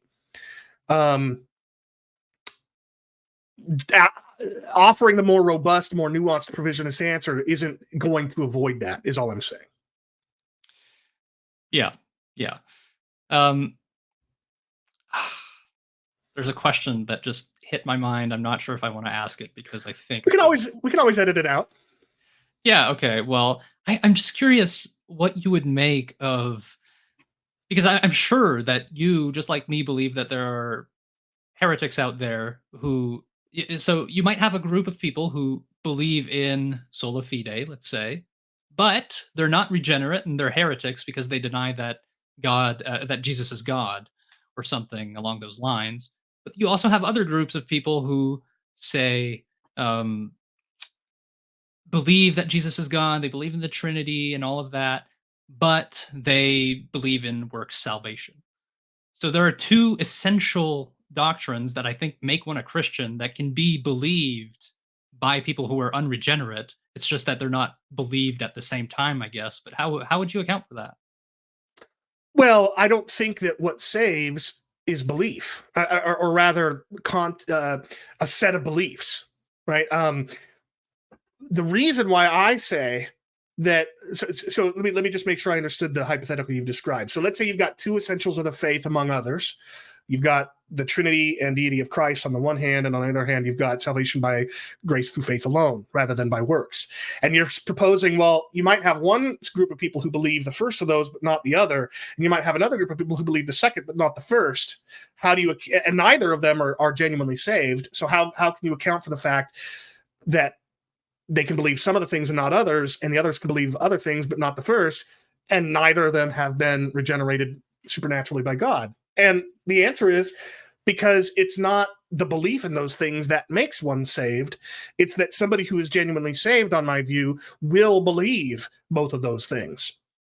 So if you have somebody who has been supernaturally regenerated by God, again, on Calvinism, and that person for that reason turns to Christ and grow in the Lord, they just naturally will embrace these essentials of the faith. But if somebody, but that doesn't preclude somebody from believing those things, but not really having a heart that's oriented toward God. I mean, we could certainly talk about, is it John or James who says that nobody speaking, nobody could say from the flesh that Jesus is Lord. Well, that's fine, but I don't think he's talking about the words. I think he's talking about the posture. Nobody can have a posture, a mindset, a heart that is submitted to Christ. Nobody who doesn't have a heart that's submitted to Christ. Wait, hold on. Nobody who is in the flesh can have a heart that is submitted to Christ, is I think the point that either John or James is getting at there. So what I'm saying is it's the heart that it's Paul.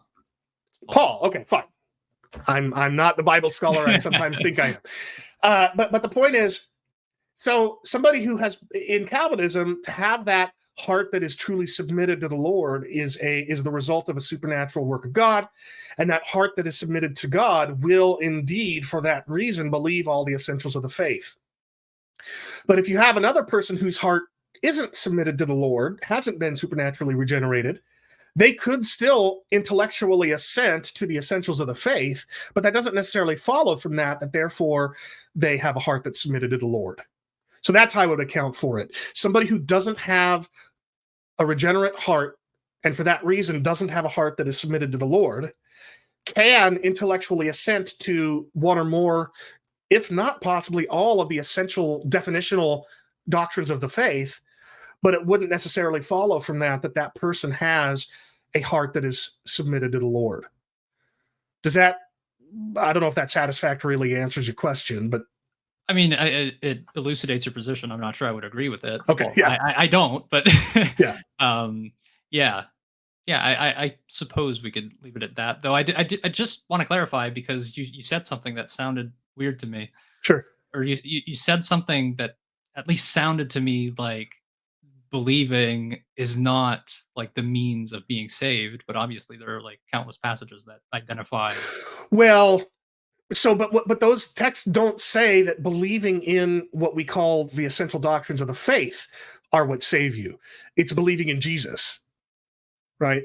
And what it means to have pistis in Jesus, faith in Jesus, to pistuo Jesus, to believe in Jesus, is not, in my opinion, a mere matter of intellectual assent. And this might just be a difference between us, and that's perfectly fine. But I've become persuaded that pistis neither means mere intellectual assent, nor does it mean merely trust. I think it means allegiance. And now that doesn't mean that it's that it's your works that save you. It just means that works are themselves the product of a heart that has allegiance to Christ. That's what I think is what the text means when it talks about believing in Jesus. And I think it means you have to have submitted to Jesus in faith, trust, and allegiance. Does that answer your question? Yeah, I mean, I know what you're saying. Okay. I mean, really quick, just to tie a bow.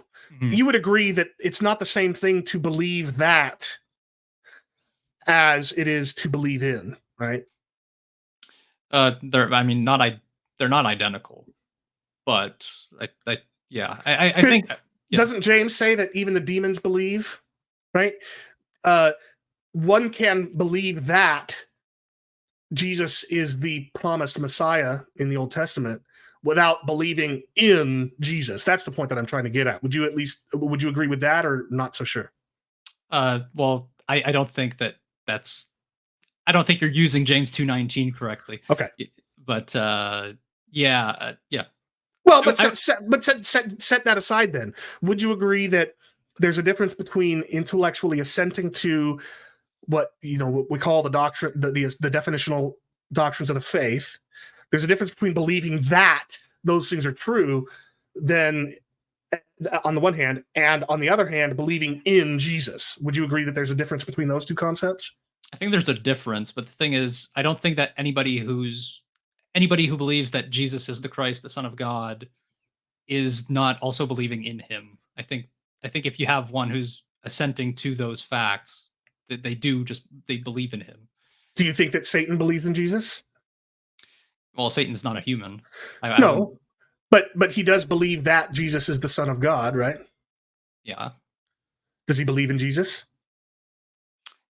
Depends what you mean by believe in Jesus. Right. That's my point, James. That's my point. Is that believing that Jesus is the Son of God doesn't necessarily mean that you believe in Jesus. We have to understand what it means to believe in Jesus, and it may or may not be the same thing as believing that he is the Son of God. That's the point I'm getting at. Yeah. Well, what I would point to is, I mean, a bunch of texts that do speak of believing that as, the saving means, like Romans 10:9, John 20:31, Romans 4 verses 1-3. I mean, all of those passages have believe that statements, or a proposition that is to be believed rather than the believe in thing. Yeah, that's fair. That's fair. You're right. I mean, Romans 10:9 is a good example. If you confess with your mouth that Jesus is Lord and believe in your heart that God raised him from the dead, you'll be saved. Yeah, that's true. Although, I mean, that's fair. So there's some back and forth still to be had there, and that's really not the point of our discussion anyway. So, yeah. Okay, well, let's move on. Again, though, the point I'm trying to get out in all of this is that by restricting his exegesis in his opening to just John 6 and not including anything from prior to that, I think Dr. White doesn't really do exegesis. But let's continue. We're going a lot longer than I thought, but let's keep going. Yeah. And what's interesting is it uses the imperfect tense, which is talking about a repeated action in the past. He didn't just say it once. Jesus repeated the reality that no one has the ability to come to him unless it has been granted to that person by the Father. So here again, I think that Dr. White's exegesis is really lacking. So what he's arguing here is that, and he said here in the English, is in the imperfect tense, elegant. Right. That doesn't really mean he said as much as it typically or often means he was saying. And Dr. White argues that imperfect tense, that use of the imperfect, indicates that this was a saying that Jesus often repeated. The problem, though, is that repetitive, habitual use of the imperfect is only one of several uses of the imperfect. So here, for example, is Dan Wallace's Greek Grammar Beyond the Basics. And of course, it's not like the only, there's much more to be said about the grammar than merely what Dan Wallace says in Greek Grammar Beyond the Basics, but I will admit that it's my go-to when I want to start my research into what a particular tense or voice or anything like that might mean. Now, if we go to the imperfect tense here, we'll see that, yes, there are these what he calls broadband imperfects. Iterative, customary, habitual. That's the kind of thing that Dr. White is saying is the use of the imperfect here. But notice that those only follow what Dan Wallace calls narrowband imperfects, things that happen once, or at least in a very short, narrow scope of time, including what he calls the aoristic or punctiliar perfect. And in fact, if you look at, where does he say this? Yeah, let's see. He says, hold on a second. Here it is. I'm trying to find his reference. Oh, right. So look at this. He says, for the most part, the aorist tense takes a snapshot of the action, while the imperfect takes a motion picture portraying the action as it unfolds. So, and then he goes on to describe this aoristic or punctiliar imperfect, which he says that rarely the imperfect is used just like an aorist indicative to indicate simple past. And notice what he says. This usage is virtually restricted to elegin, which just happens to be the very word here translated said in John 6:65. Now, I'm not arguing that therefore John 6:65 isn't an iterative or habitual use of the imperfect tense. I'm just saying you can't just baldly state that and then base some conclusion on that without exploring the other possible uses of the imperfect that might apply here, including what evidently is a widespread use of the imperfect of lego to mean to have the essentially the same meaning as the aorist. But again, what does this illustrate? It illustrates that all Dr. White did was kind of read through a portion of the text, offering his thoughts on what it means in the English, without really doing the kind of legwork that would need to be done in a proper exegesis. Any thoughts before we continue? No. Okay. But it's in the context of Gentiles seeking him that you have the words of John 12:32. The cross of Christ is the means by which Jews and Gentiles, that's what all men means. We Western European type people, very individualistic, we don't think like the Jews thought. The Jews, when they would hear the phrase all men, they're hearing Jews and Gentiles. And that's the context of John 12. All right, so you wanted to comment on this one, but let me bring up the text so people can see what he's talking about. So he's pointing out that in John 6:44, when Jesus says, "No one can come to me unless the Father who sent me draws him," some non-Calvinists respond to that by saying, yeah, but he's doing that to everybody, as evidenced by John 12:32, in which Jesus says, "When I am lifted up from the earth, I will draw all people to myself." So what did you want to comment on that? Yeah, so the point that I wanted to make is that I think that White, and you, because you've made this same point before, I think you're right to say that all, or pas, in John 12:32 does refer to all people groups rather than every individual. Now, one may argue that all people groups and every individual are not necessarily mutually exclusive, and that's true. But the key word there is necessarily. And in this case, because of what helkuo means, and I think you've proven that in your video, the case you made on Theopologetics, that was, I mean, super in depth. I do think that because of what the word means, it prevents one from understanding all here to refer to every individual. And honestly, I do wish that Leighton and other provisionists would just admit this. Just drop this weak argument from John 12:32, because there's just no need for it. And yeah, that means you're conceding the possibility that all, or pas, may mean the same thing in other texts, that you like to appeal to when arguing with Calvinists. But if our goal is to aim for truth, then we should be willing to concede points and abandon certain proof texts that turn out not to be actually proof texts. If what you believe is true, then you don't need and you shouldn't want to appeal to texts that don't say what you would like them to say. Yeah, no, that's very good.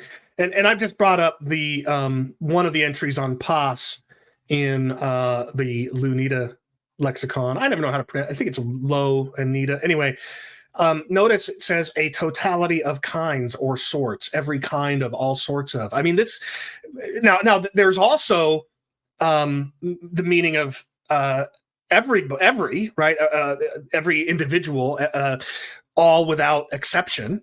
But you're right. John 12:32 is an example where clearly it is all without distinction. And yeah, you're also right that doesn't necessarily mean that it precludes a meaning of all without exception in other texts. But just simply appealing to John 12:32 is to shoot oneself in the foot. Unless one is a universalist, which is, of course, a whole other category of people that we're not going to talk about here. Okay.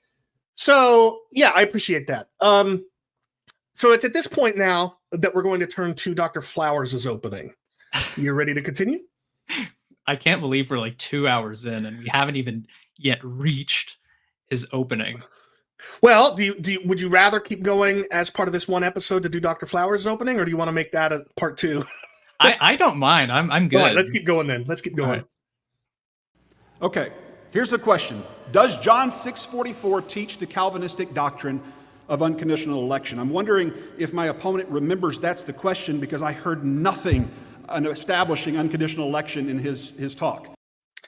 So here's the first example of many that we'll cover over the course of this review, where I think, anyway, that whereas Dr. White didn't bring as much exegesis as Dr. Flowers did, Dr. Flowers was guilty of more of the jerkery, if you will. He was a bit of a bigger D-bag than Dr. White was, which isn't true of previous interactions between them.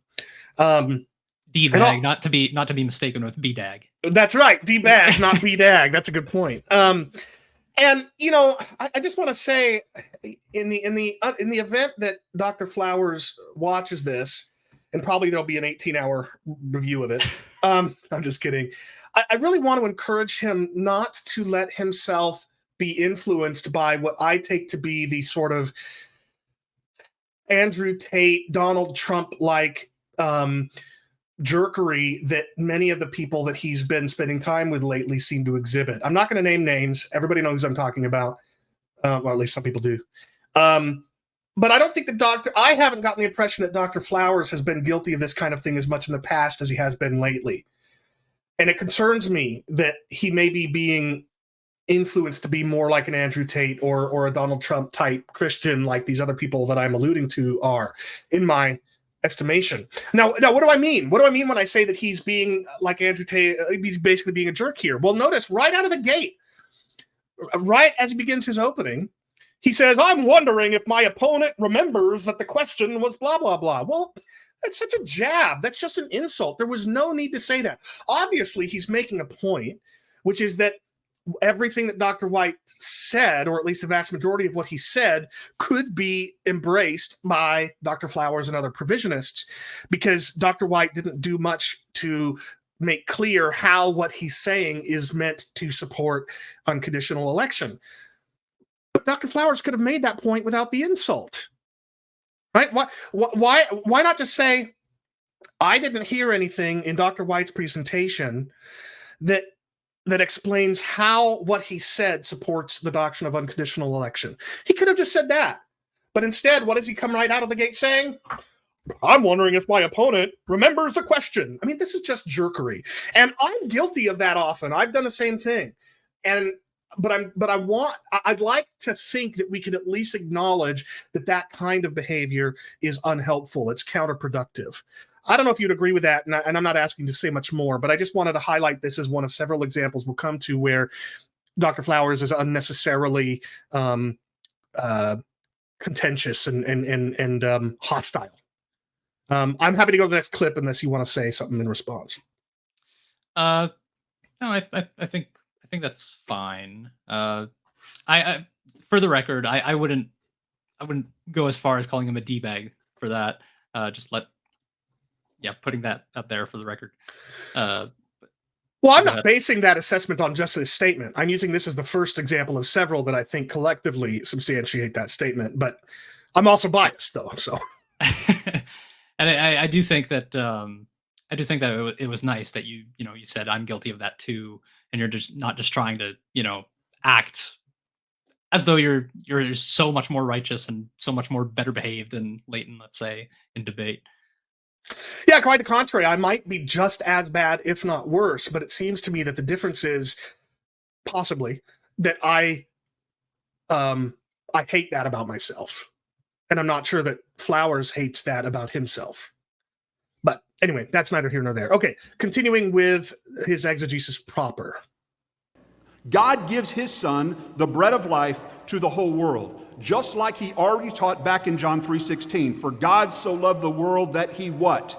He gave. God is the initiator. We are the responders. He gives the bread of life to every spiritually dead sinner. Why does he do that? So that we may eat and live.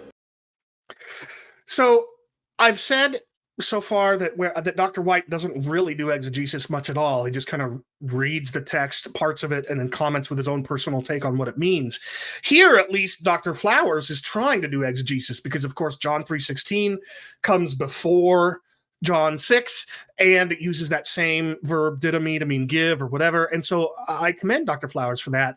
But I think this is an example where even though he at least attempts exegesis where Dr. White does not, he fails to do good exegesis. And the reason is because all Dr. Flowers is assuming, what he's assuming is that in John 3:16, the world refers to, quote, every spiritual dead sinner, unquote. But he doesn't even attempt to substantiate that assumption that that's what world means there. And yet he knows that Dr. White and I and numerous other Calvinists don't share that assumption. As a Calvinist, I don't think that the world here means every single human being. I think it means humanity as a whole. So by way of analogy, the vast majority of human beings perished in Noah's flood, at least on an either young Earth view like I have, or a local flood, but all of humanity view that an old Earther might have. The vast majority of human beings perished in Noah's flood, but God saved humanity as a whole by rescuing one small family. And in the same manner, I think that God does indeed so love humanity as a whole that he gave his son so that humanity as a whole would be saved, but specifically the elect would be saved. Any thoughts on that before we proceed? Well, just that I agree with everything you just said, except that we'd obviously just differ on like how one comes to be elect. Yeah. Yep. Here's just another quick example. Let's say that we were well aware that Earth, the entire planet, was about to be destroyed, and we could save one family by sending them to the moon or to Mars or whatever.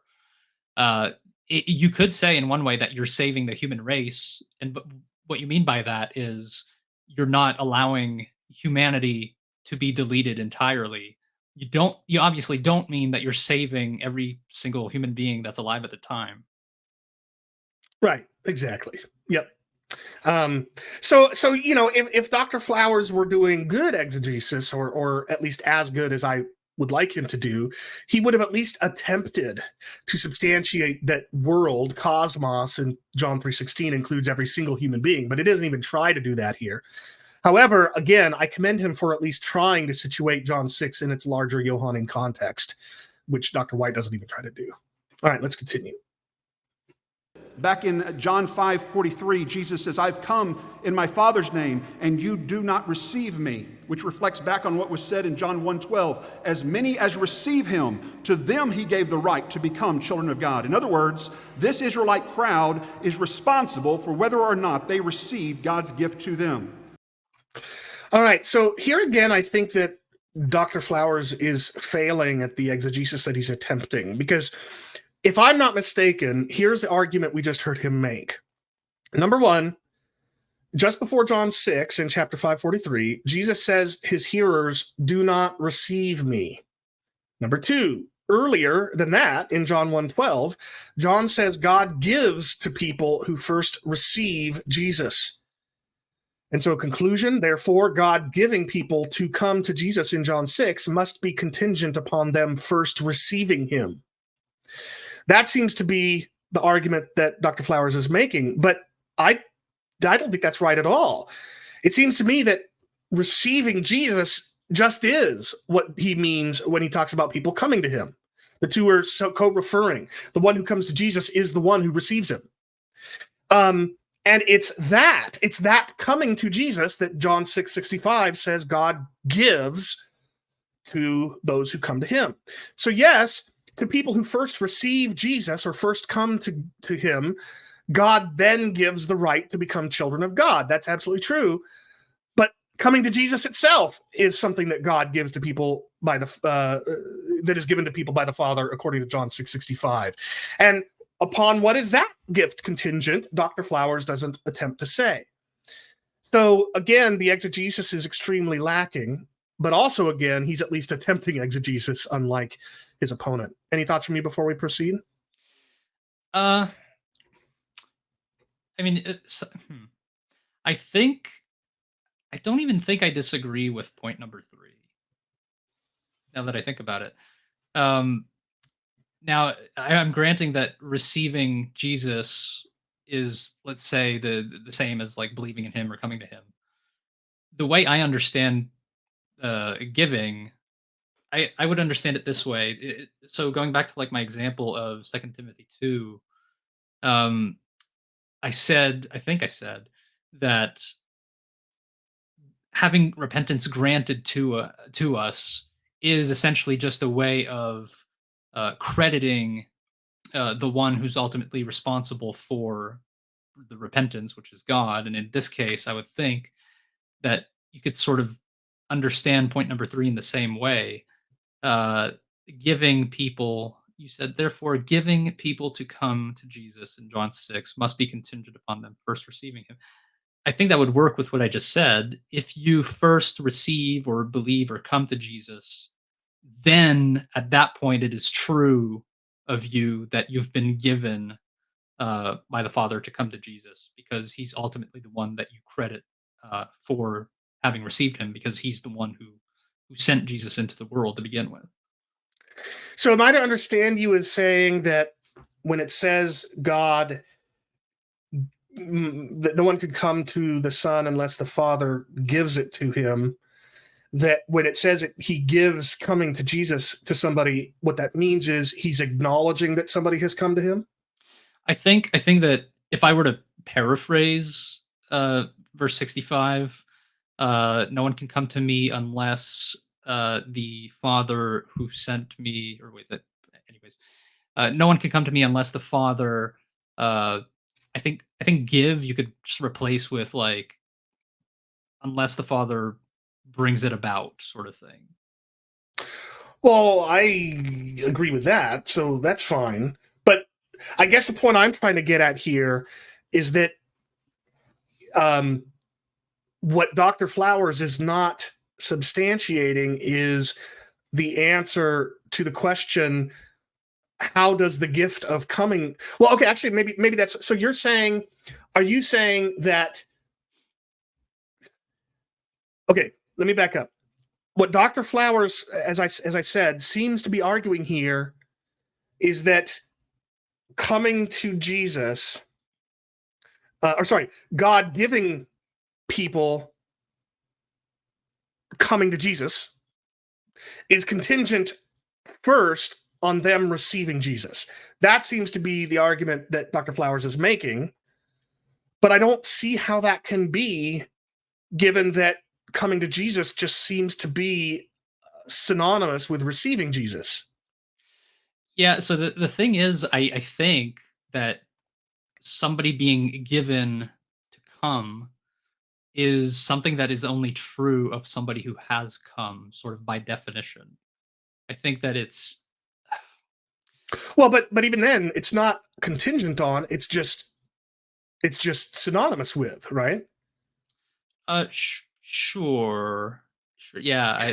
Put it another way, it's not like somebody receives Jesus and then, by virtue of the fact that they have received him, God then gives them coming to Jesus. Right.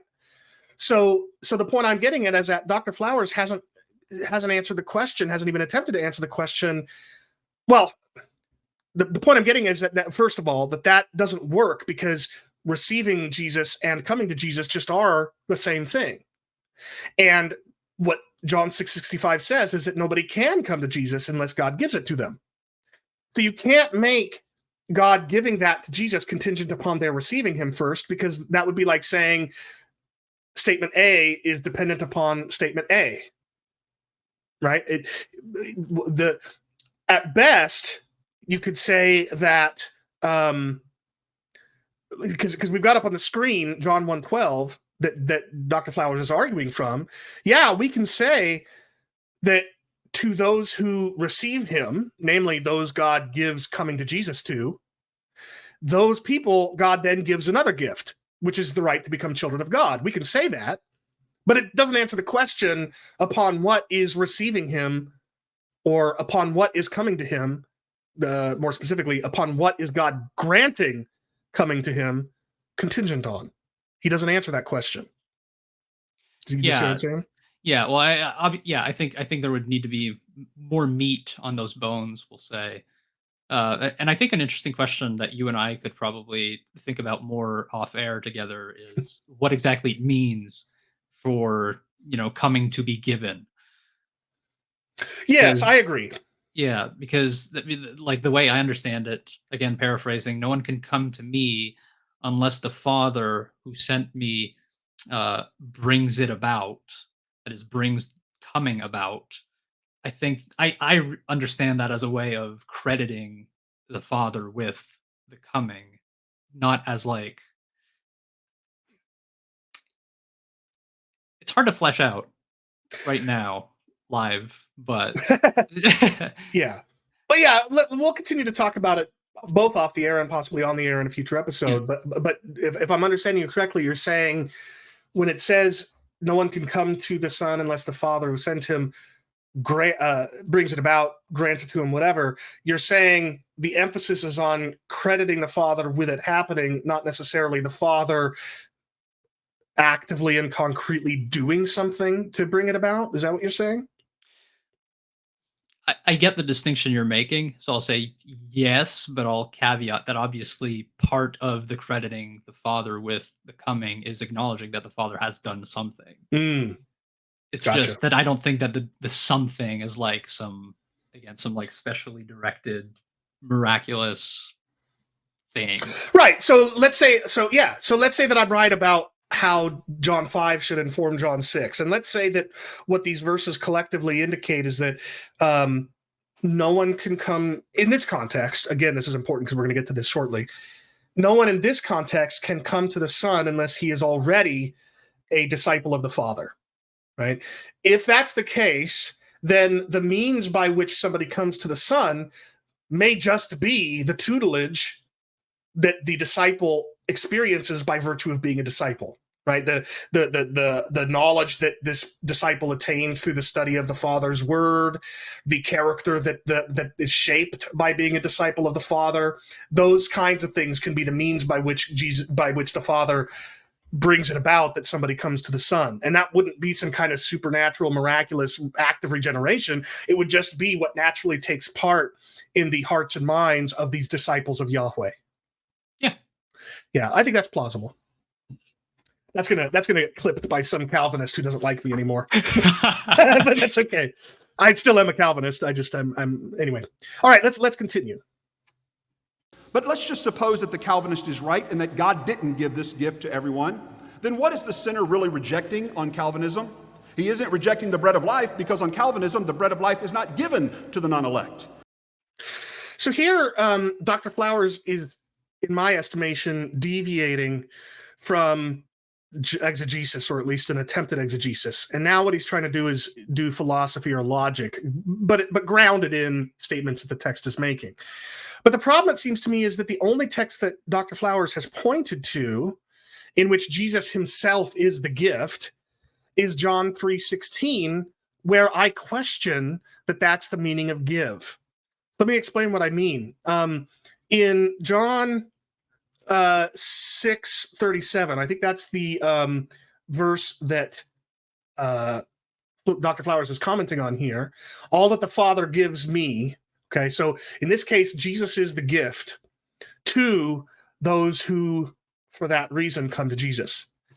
And what Dr. Flowers is saying is, well, if he's only that kind of gift to them and not to others, then those others are not rejecting anything because that gift wasn't given to them. And as evidence that God is giving Jesus in that way to everybody, Dr. Flowers again returns to John 3:16. But here's the problem. The word gave, the English word gave, and its underlying Greek didomi have a very broad semantic range, a number of different meanings depending upon the context. And probably a lot of people are already thinking that there may be a different meaning of give here than the concept of giving a gift. Well, what do I mean by that? Well, look at... Oh, go ahead. But before you do that, maybe I missed something, or maybe I heard something that wasn't said in the clip. But I think that Leighton is referring to like John 6:32 or 6:27. I could be wrong. Again, Well, the part about the giving the bread from heaven, and he's talking to these people who aren't, okay, I see what you're saying. Yeah. So he is saying that the Father gives to his hearers that Jesus is here speaking to the true bread from heaven. Okay, that interrupts my train of thought a bit, because I thought he was alluding to John 3:16, where the word gave there seems to be given up in the concept of sacrifice, like I give something up, not I give something to you. Here, though, if this is the kind of verse that he has in mind, if the Father has given them the true bread from heaven, then, well, so if that's the case, I'm not sure how he would then explain verse 37, right? So in 32, Jesus is saying, my Father gives you, the hearers he's speaking to, the true bread from heaven. But then in verse 37, he says, all that the Father gives me will come to me. So either these two verses contradict each other, or every single Jew that Jesus is speaking to here comes to him, and we know that's not true, or there's a different sense in which there's a different sense of giving in verse 32 than in verse 37, but I'm disinclined to think that that's the case. And that leaves me with only one other possibility that at least comes to my mind, and that is Jesus is here speaking corporately in verse 32, not individually. God has given to Israel the true bread from heaven, just like Moses gave Israel the bread from the sky. And if that's the case, then, and if in verse 37, Jesus is now talking about individuals, every individual that the Father gives me will come to me, well, then maybe there's no then there's no contradiction. Some of the Jews do come, others don't, etc. That seems to be the case. And if that's the case, then once again, it's not like the Jews who don't come to Jesus have been given the true bread from heaven, other than by being a part of this corporate entity to which this true bread from heaven was given. I have some further thoughts on that, but before I do you want to chime in? Yeah, I could offer some thoughts, I guess. So the way that I would understand 6:32 is the sense in which the bread is given to Israel. It's that it's given for the taking, sort of like how the bread, the manna in the wilderness, was given for the taking, and obviously everyone there had access to the manna to eat, to be, sustained, kept alive. And I think the same would be true here. Um, and I think that would only be a challenge to like a particular view of limited atonement or something. Like, because consider this. Maybe I'm off track. We'll see. I'm gonna quote somebody that you like a lot. So Matt Slick says, I don't like Matt Slick a lot. Wait. Oh, that was a joke. Okay, That was got a it. You were being sarcastic. Yeah. So, so Matt Slick says this about limited atonement. He says, quote, "In limited atonement, Calvinists are saying that there was a limit to whose sins were imputed to Christ in a legal sense. People's sin debts were transferred to Jesus and were canceled on the cross, not when we believe. People's sins are paid for even though they are not yet born." Uh-huh. Yeah, I don't think that's what you believe, is it? I think it probably is. So Yeah. you think So when Jesus bore the sins of the elect on the cross, I think that includes even the sins that I have yet to commit. okay, so I don't take it as like woodenly as though like he's actually like gives some sort of imagery like carrying some sort of bag filled with my sins that I've not yet committed or whatever. I think he dies and he pours his blood out, and then through faith we have access to go like wash ourselves of our sins through his blood, sort of, so to speak. Um, but the reason that's problematic in a way to me is if the bread is given for the taking indiscriminately, then that would have to mean that there's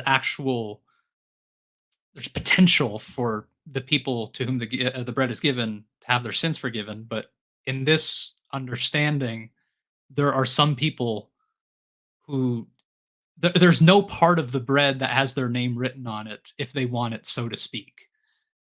And that seems incongruent to me. I don't know what you think. Well, I'm not sure I'm following, but I'm also not sure that it's addressing the point that I'm making, which is this. The Father gives to Jesus's hearers the true bread from heaven in verse 32. Yeah. But then in verse 37, all that the Father gives Jesus to will come to him. But of course, not all of the people that Jesus is talking to come to him, even though they were given the true bread from heaven, according to verse 32. See what I'm saying?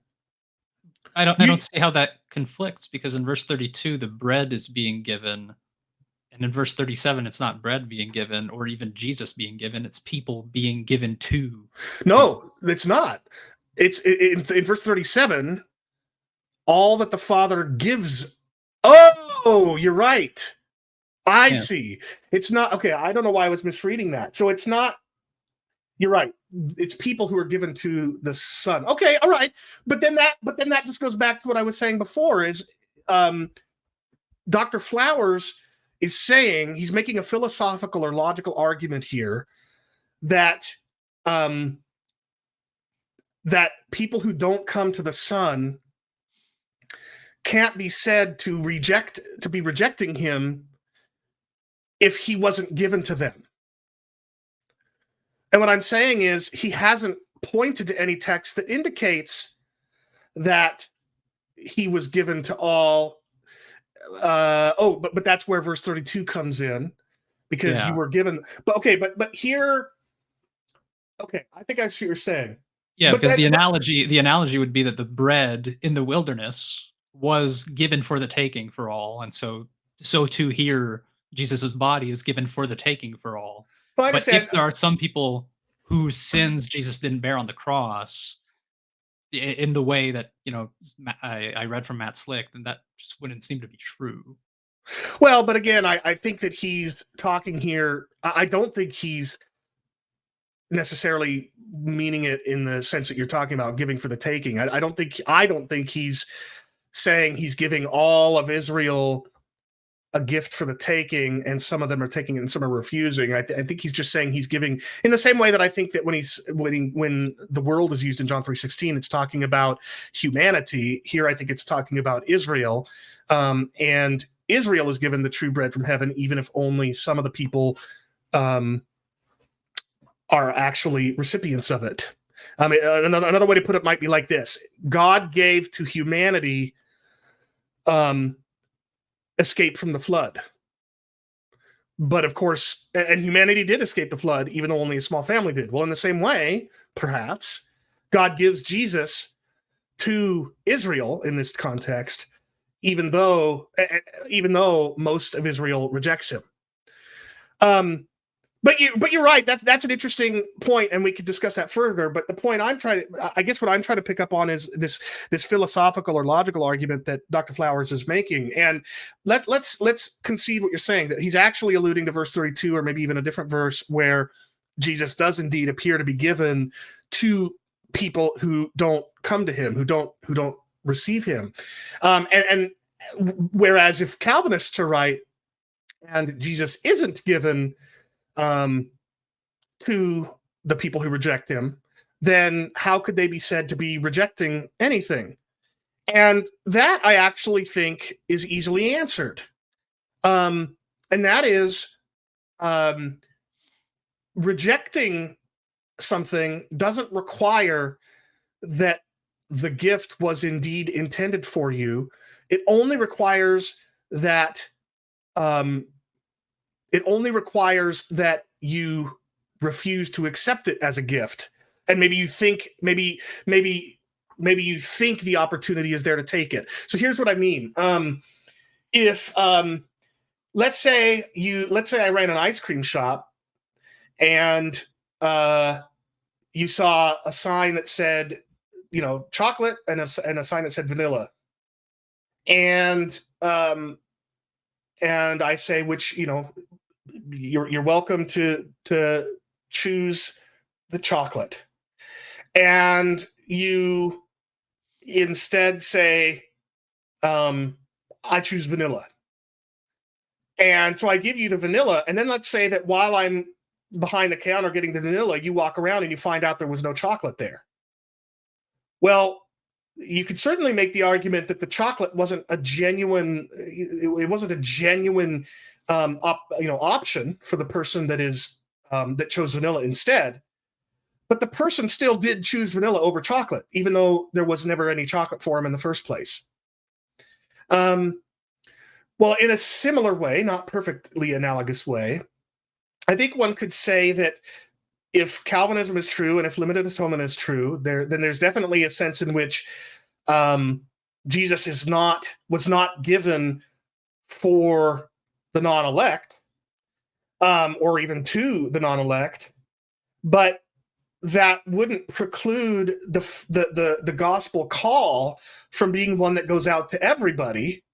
So people hear the offer to turn to the Son or reject him, and they choose to reject him, even though in God's inscrutable will, it was the case that they wouldn't accept him in the first place. So I think that's one possible way to reconcile it. But there's another one, which is that there's a difference between given to and given for. So so I could see a Calvinist like me who believes in limited atonement could say, I'm not saying this is what I say, but I could see one saying, Jesus was given to the world, but was only given for the elect.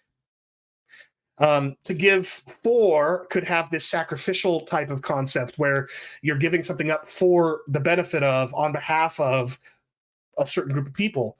But you could say that same thing is given to a much larger audience, possibly. So, I think there are a couple of different ways we might be able to address this philosophical or logical argument. But before I finish sharing my thoughts on it, do you want to come back on that at all? I think we could leave it at that for now, probably, and maybe circle back to that at some point. Not necessarily today, but later. Yeah. But the main point I want to make here after all of that is that this is an example where I think Dr. Flowers shot himself in the foot a bit, because he had a really great opportunity here, because as we've seen, Dr. White comes into this debate and he doesn't really exegete the text at all. He just kind of reads it and comments on it with his personal thoughts. Dr. Flowers could have come in here and focused like a laser beam on John 6. And he could have exegeted, this is what the author means as evidenced by this other place earlier in John, this place in the Old Testament, et cetera, et cetera, et cetera. And he does do that to some extent, and I've commended him for it so far. But then he also does stuff like this, where he lets his zeal for the debate over Calvinism versus Provisionism it causes him to make this a debate over the larger Calvinism versus Provisionism debate. And so now, instead of focusing like a laser beam on John 6 and exegeting it, he instead says, well, here's a reason why you shouldn't be a Calvinist. And I think that did a disservice. I think he could have come across even more as the victor in this debate had he focused more on the text and not on the larger debate between Calvinism and Provisionism. But that's just my take. No, I agree. He sometimes goes a little bit too broad. Okay. Scope. Yeah. Now notice that Jesus knows that even though this Jewish crowd followed him across the sea, as Dr. White rightly pointed out, he says in verse 36 about them, you have seen me, yet you don't believe. But here's the question. Why aren't they believing? John 1:11 tells us that Jesus came to his own, the Israelites, and the Israelites were not receiving him. Why not? How we answer that question is a major point of contention in tonight's debate. Calvinism presupposes, listen to that word, presupposes that the reason this grumbling Israelite crowd isn't believing is because of the tea of their tulip.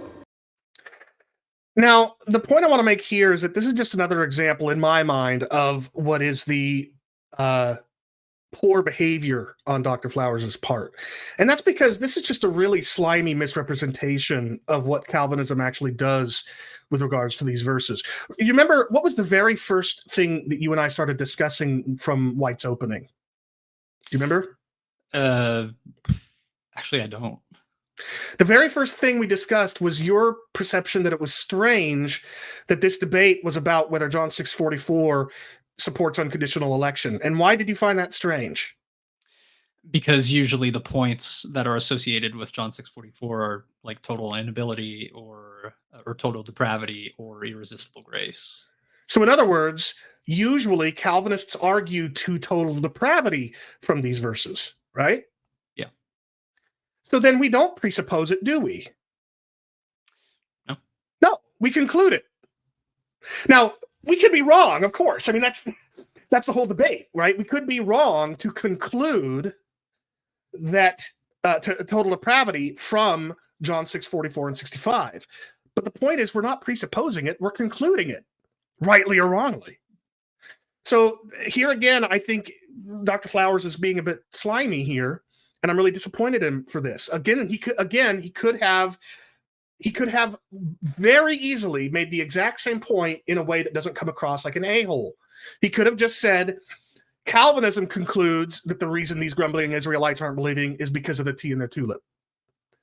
Whereas Provisionism concludes that the reason they don't believe is blah, blah, blah, blah. That's one word. Just replace presupposes with concludes, and he wouldn't have been as much of a D-bag. Now, on the other hand, again, I want to commend Dr. Flowers for at least trying to situate John 6 in its larger Johannine context, which is something that Dr. White often does not seem to do. Let's continue. So how do we as provisionists answer the question? Why? It has to do with the condition. Why is Israel rejecting their own Messiah?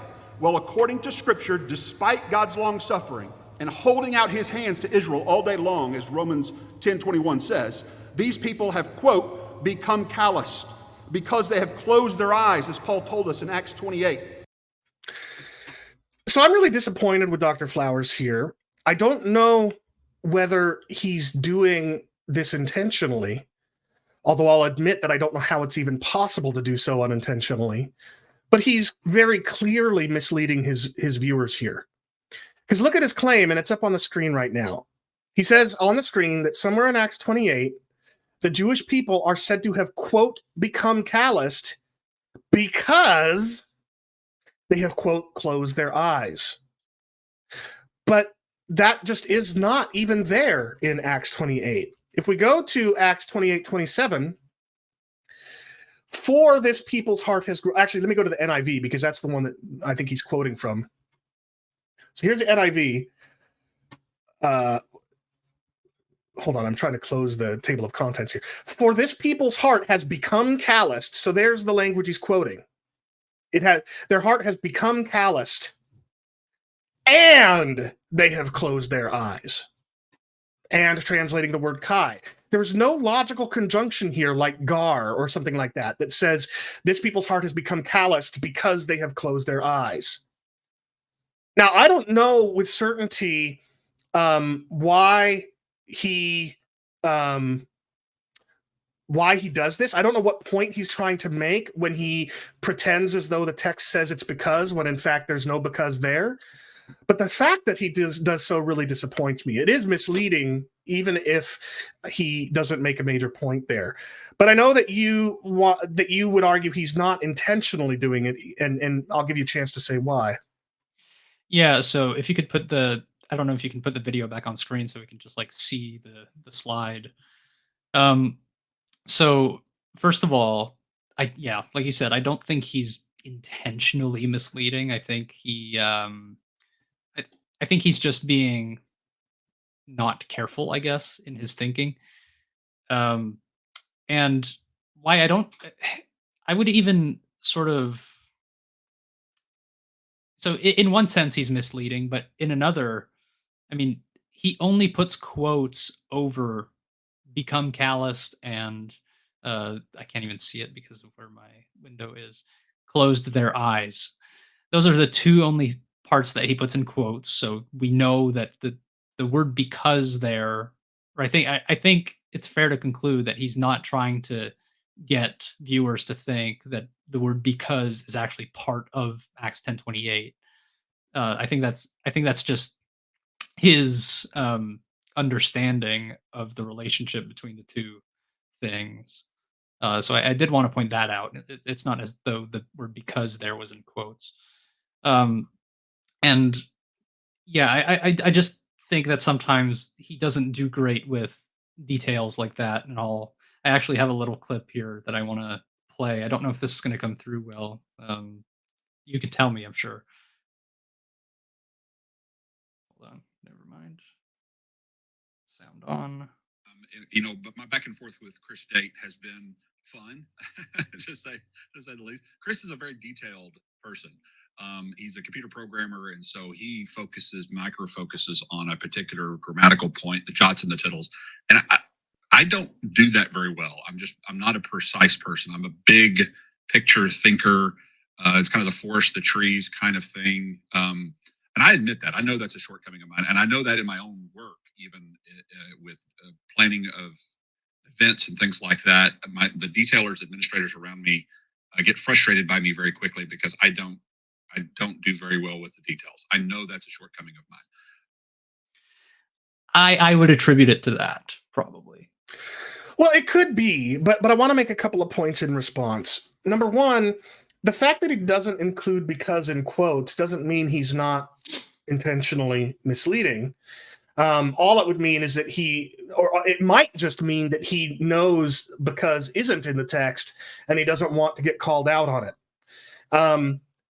But secondly, it's not at all difficult to see how somebody could intentionally selectively quote a text in such a way to make it seem like clauses are dependent on one another in a certain way when in fact they're not.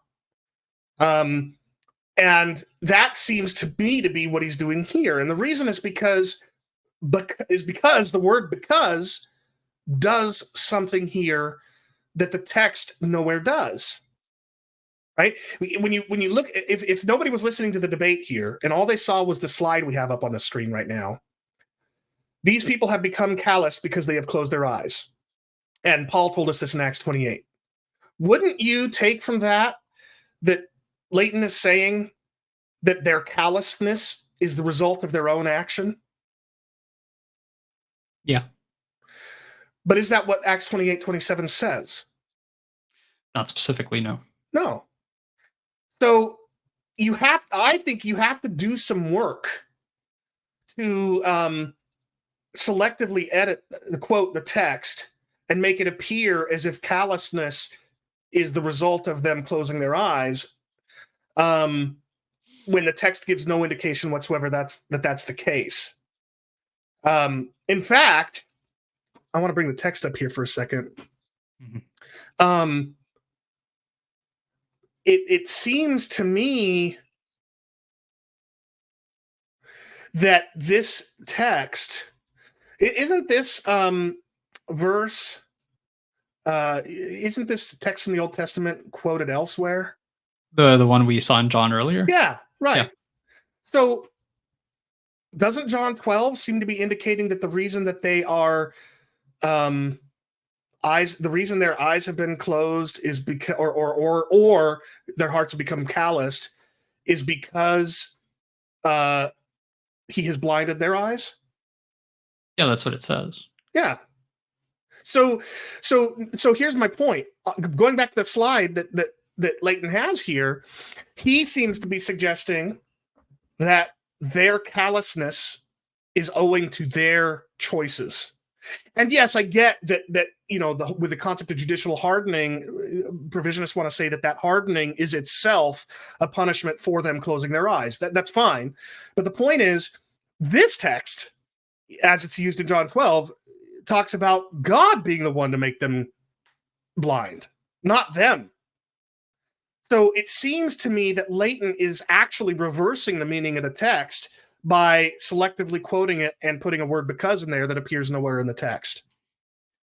Now, maybe you're right. Maybe it is just sloppiness, and I'll leave it there. But whether intentional or not, it is misleading, in my opinion. Any other thoughts before? And I'll let you have the last word on that before we continue. Yeah, I'll just say I agree. It's misleading, in a sense, for sure. But intentionally, I would definitely take off the table. I think that Leighton would just readily admit that he was just not as careful as he could have been with the way he phrased it. Cool. All right.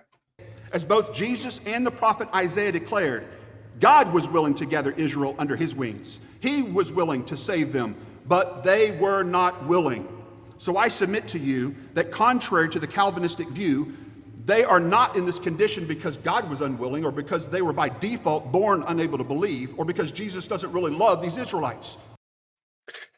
So this is another example where I am critical of Dr. Flowers' behavior, not in the sense of being a jerk, but in the sense of detracting from the debate and making it about something it wasn't supposed to be.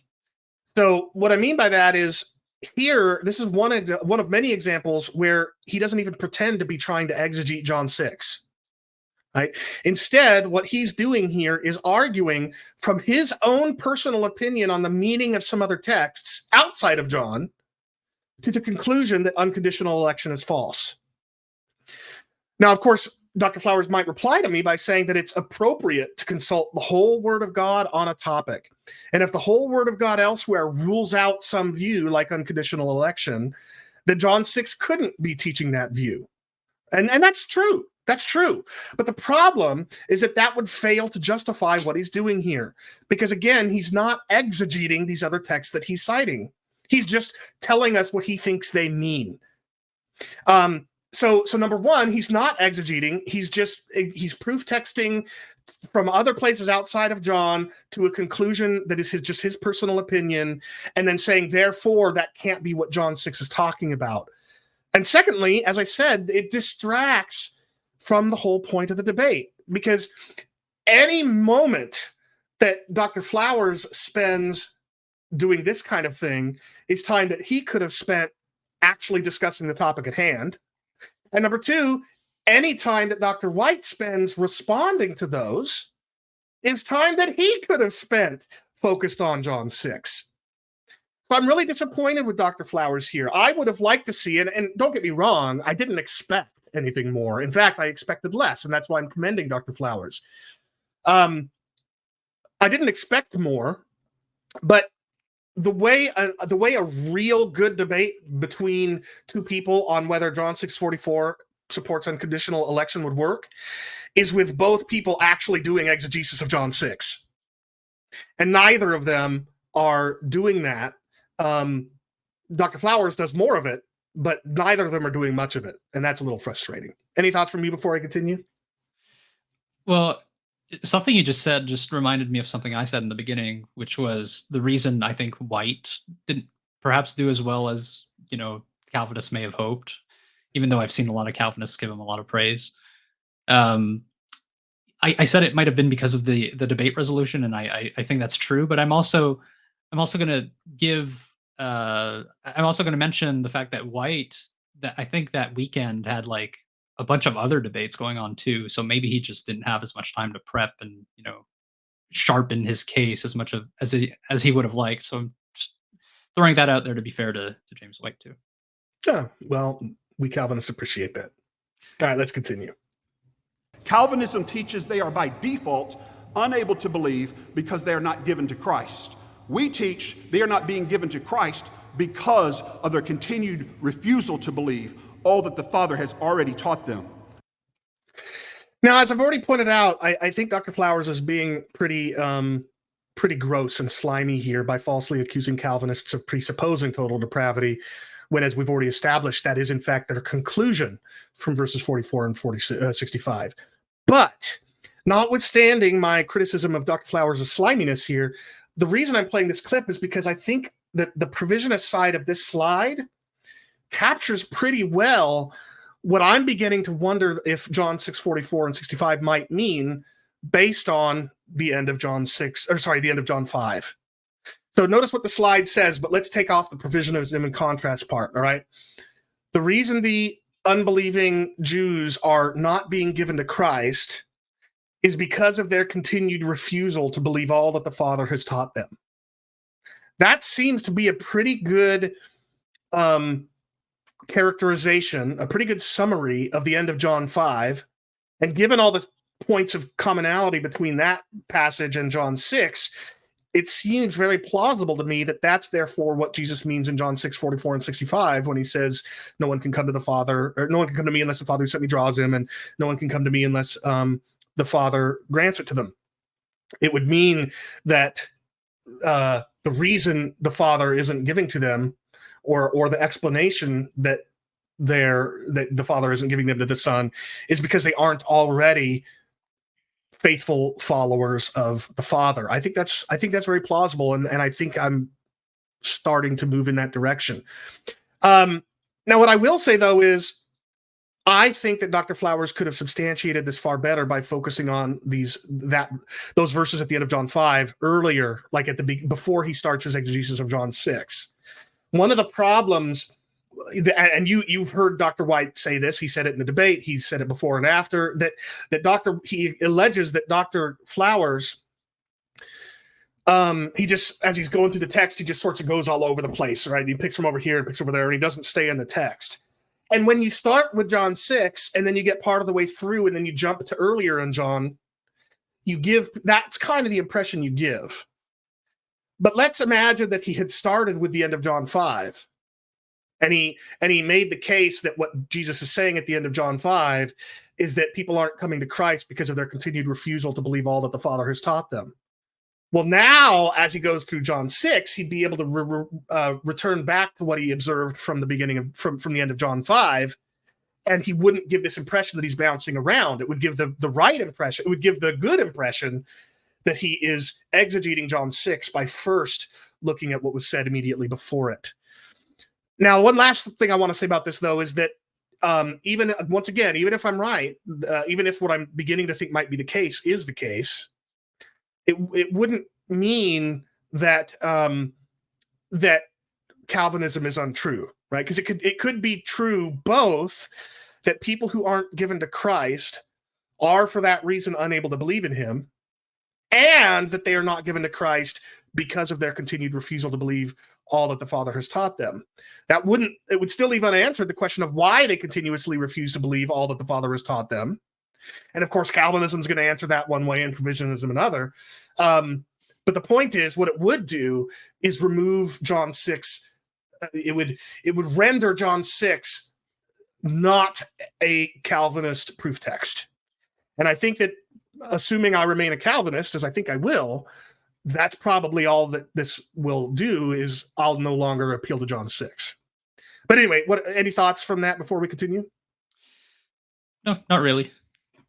Okay, here we go. Where else do we see the verb didomi repeated in John 6? We see it again in verse 65, where you'll notice the same pattern. The unbelief of Israel is stated, followed by the rebuke of Jesus. Look at verse 64, where he says, some of you don't believe. He knew from the beginning which ones of them didn't believe. And then he goes on to say, it is for this reason they are not given by the Father to his Son. For what reason? He knew they weren't genuine followers. He knew their motive. All right. Now, I play this clip because here's an example of where I think that maybe it's, as you observed, just Dr. Flowers' struggle to pay attention to detail. I'm not sure. But what he said here is really bad, and I'll illustrate why, at least if I understood him correctly, and it's very possible I did not. So this is what Dr. Flowers says, quote, what he's saying is that in verse 64 and 65, Jesus says, and here I'm quoting from Dr. Flowers, quote, it is for this reason they are not given by the Father to his Son. For what reason? He knew they weren't genuine followers. Okay, so what Dr. Flowers is claiming, matter-of-factly, is that John 6:65 records Jesus saying that the reason the Father doesn't give them to the Son is because they weren't genuine followers of his. But that is very clearly and obviously false, even to those who don't have a close eye to detail. Because what Jesus doesn't here offer the reason they weren't given. He offers the reason he says to them that they weren't granted belief in him. If you look at all of the English translations, they all say, this is why I told you that. Whereas what Dr. Flowers wants Jesus to be saying is, this is why no one can come to me. But that's not what Jesus is saying. He's saying, this is why I told you that. So that's one problem with what Dr. Flowers is saying, but there's another problem. Notice that Dr. Flowers claims that what Jesus points to in verse 65 as the reason is what is said at the end of verse 64. Namely, that there were those who did not believe. But what's the problem with that? This whole part of of verse 64 is not Jesus speaking. It's John. John is interjecting here. So Jesus says to his hearers, there's some of you who do not believe. And then he goes on to say, and that's why I told you that no one can come to me unless it's granted by the Father. In other words, the reason that Jesus gives for telling them that no one can come to me unless it's been granted him by the Father, the reason he offers is the fact that there are some who do not believe. Not that Jesus knew that there were some among them who did not believe. That one's probably not as bad of a mishandling as the first one. But again, the first one is a big deal. Jesus is not saying that the reason no one can come to me unless it's granted him by the Father is because some don't believe, as Dr. Flowers there contended.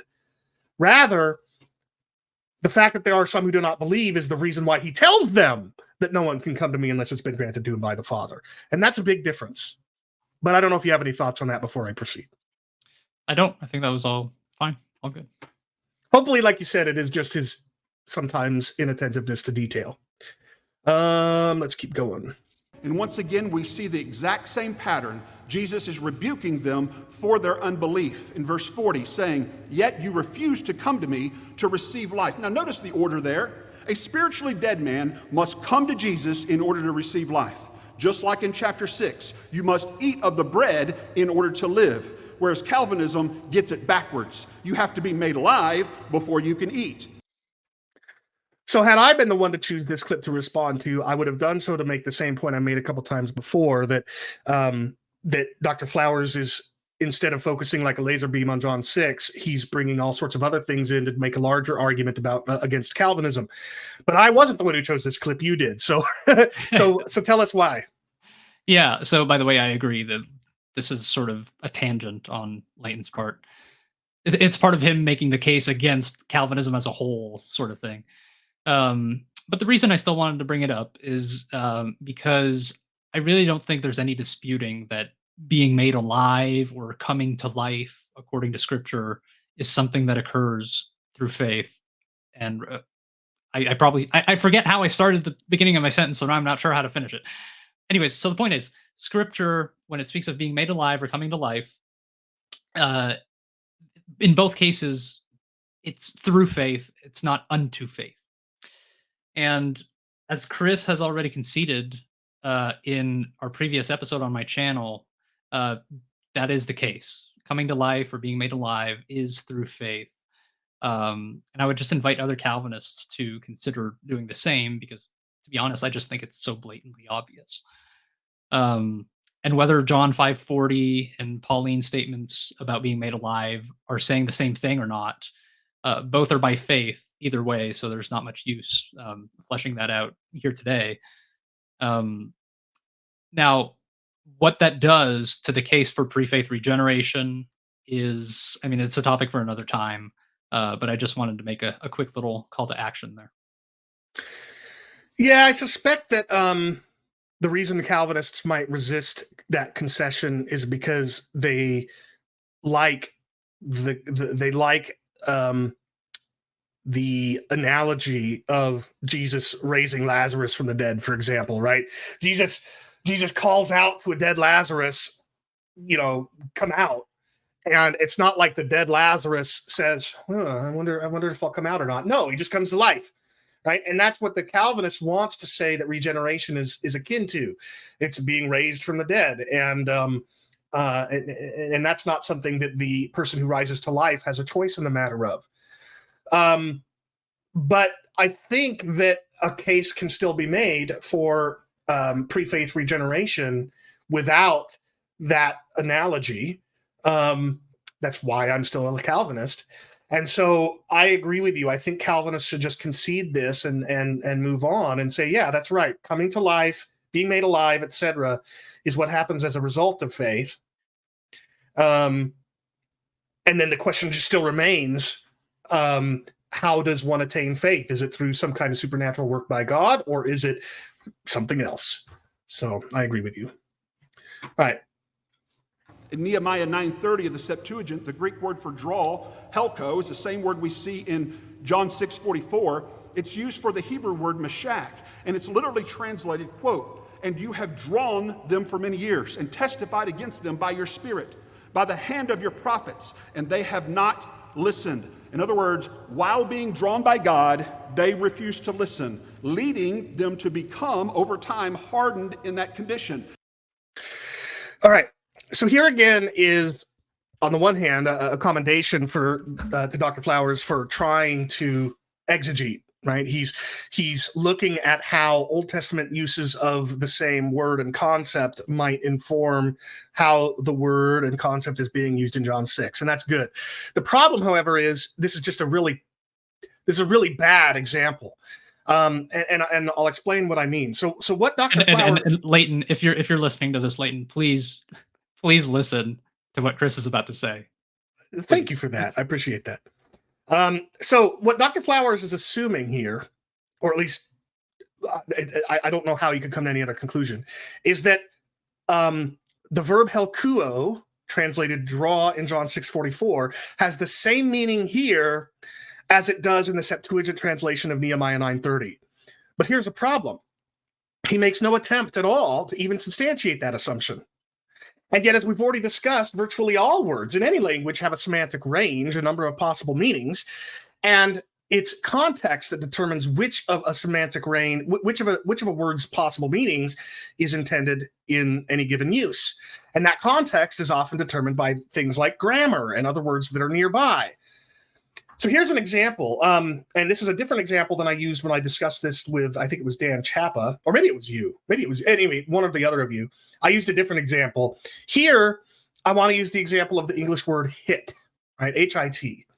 So now picture you've got two young bachelors at a club, right? And they're hanging out, and they want to meet some nice ladies or something like that. And imagine that one of the bachelors asks his friends for good luck and points to a woman and says, I'm going to go hit on her. All right, which obviously means he's going to go and try and strike up a conversation with her, attract her, get her phone number, maybe that kind of thing, right? But now imagine that a second, much scummier bachelor points to the woman and says, oh man, I'm going to hit that tonight. Well, that means something very different. That means he plans on having sex with this woman tonight. Now notice that in both cases, the bachelors use the word hit, but they mean two very different things. And one of the things that explains the difference is the addition of the preposition on by the first bachelor. Hit on, in this context, means something very different than hit. Well, now consider the Greek word helkuo. So in John 6:44, actually, let me take a quick side note. I'm pedantic, and so I'm going to let my pedantry come out here for just a moment, because if I don't, it's going to rip through my chest like a lion. Dr. Flowers has for years pronounced this word helko, but that is not right. So if you look at in any dictionary, here's BDAG. Let me pull it up here on the top part of the screen and increase the text size. Well, actually, this is a bad example because this does say helkuo, but that's not exactly right. So what the word is actually helkuo. You can see it here in the context menu, although the text is really small for the reader. Maybe Lonita will list it in the correct way. Why isn't it even? Okay, let me open up Lonita. Hold on a second. Going to such great lengths for such pedantry. Such pedantry, yes. So if you look at helkuo,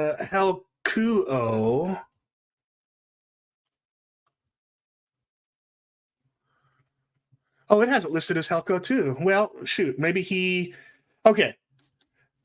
being less problematic than I thought, because evidently a lot of lexicons do list this as helko. But here's the reality. The lexical form of the word is helkuo. Epsilon, lambda, kappa, upsilon, omega. Now what happens, so this is what's called, I think it's called a contract verb, or maybe there's a different word for it. But often what happens when you have like two vowels at the end of a word is that the first of those two vowels will get swallowed up when the verb is declined in its particular context. So what happens is helkuo will often become helko because they don't like the way uo sounds. It's not euphonic. All right. So I'm going to continue to say helkuo because I know what's going on underneath the surface. But now I look like an idiot because the lexicons seem to list it as helko. Although, to be fair, that's because it's mentioning the imperfect. So I'm glad I did this. Notice it does list it as helkuo in the future and aorist, but then it truncates it to helko in the imperfect. And again, that's just because the oo gets taken out when it would otherwise be uo, because they don't like the way that sounds. Anyway, all that pedantry that made me look like an idiot aside, returning to the point I'm trying to make, let's look at helkuo here. Helkuo is being used as a transitive verb. For those who don't know the grammatical lingo, a transitive verb is a verb that has a direct object, where the direct object receives the action of the verb. So I stand, I will stand the sign up, or something like that, right? Stand there is a transitive verb where I'm standing up something that that was previously not. I stood up my friend who had fallen down, right? So it's transitive there. But if I just say I'm standing here, stand is intransitive. That doesn't have a direct object. So here, helkuo is being used transitively with a direct object of the verb, in this case, him, autos. So draws him. It's a transitive verb with a direct object. And that's true of other places that Calvinists typically point to when it comes to John, helkuo. So in John 18:10, for example, Simon drew it. It's a transitive verb with a direct object. Or take John 21:11. Simon hauled the net ashore. Hauled the net. Helkuoed, transitive, the net, direct object. All right. So in the places that Calvinists point to as evidence that helkuo does mean an effective drawing, including John 6:44, the word is transitive and has a direct object. But look at Nehemiah 9:30, which is the passage that he's referring to. So on the bottom, I've got the Septuagint Greek, and up here I have the English based on the Masoretic. Many years you bore with them. Notice right off the bat, this English translation of the Hebrew gives you a hint that this isn't, that draw doesn't have a direct object here. It's not bore them, it's bore with them. That's a prepositional phrase. And sure enough, if you look at the Septuagint translation, here's the verb helkuo. Notice, by the way, that upsilon is here, right? Helkusas. They're not getting rid of the upsilon here because there's no vowel immediately following it, which is why it will sometimes truncate to helko. But anyway, I'm obviously going off topic here. So here's the verb helkusas, and notice it doesn't have a direct object. It has a prepositional phrase. This is the preposition epa, which means something like upon, that kind of thing. And then here's the them, the indirect object, them. So go back to my example of the two bachelors. Hit on means something very different from hit. And the only difference is that word on. Well, likewise, in John 6:44, it's draw and then a direct object, as it is in those other places. But here in Nehemiah, it's draw without a direct object. The people that are being drawn, so to speak, are actually the indirect object of the verb because they're part of the prepositional phrase that begins with epa. So you can't simply point to any place where a word is used and say, okay, that must be what it means in this other place. You've got to take these kinds of details into account, and a proper exegesis would. And Dr. Flowers didn't do that here. Dr. White didn't do it at all. And yet again, this is another example why I would like to see two debaters cover this or a similar debate resolution who actually stick to the text and actually do exegesis. I guess one last thing I want to say, since you appealed to Dr. Flowers to listen to this, I hope he has. And Dr. Flowers, please take this into consideration. If I find out that you've watched this, and then in a subsequent video somewhere you do what you did here and just say Nehemiah 9:30 uses helkuo, so therefore it doesn't have to mean effectually drawn, everyone will know that has known that you watched this, that you didn't pay attention. But I don't know. Anyway, any further thoughts from you on that, James? Nothing other than to say, Leighton, you can grant the point. It's fine. Provisionism survives. We're good. We're fine. We're still afloat. All right. That's right.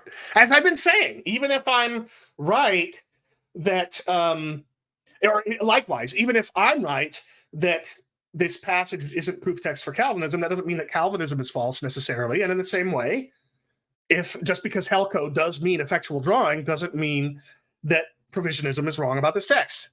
So let's make these kinds of concessions and make progress. We're never going to make progress if both sides of the debate continue to repeat really crappy arguments.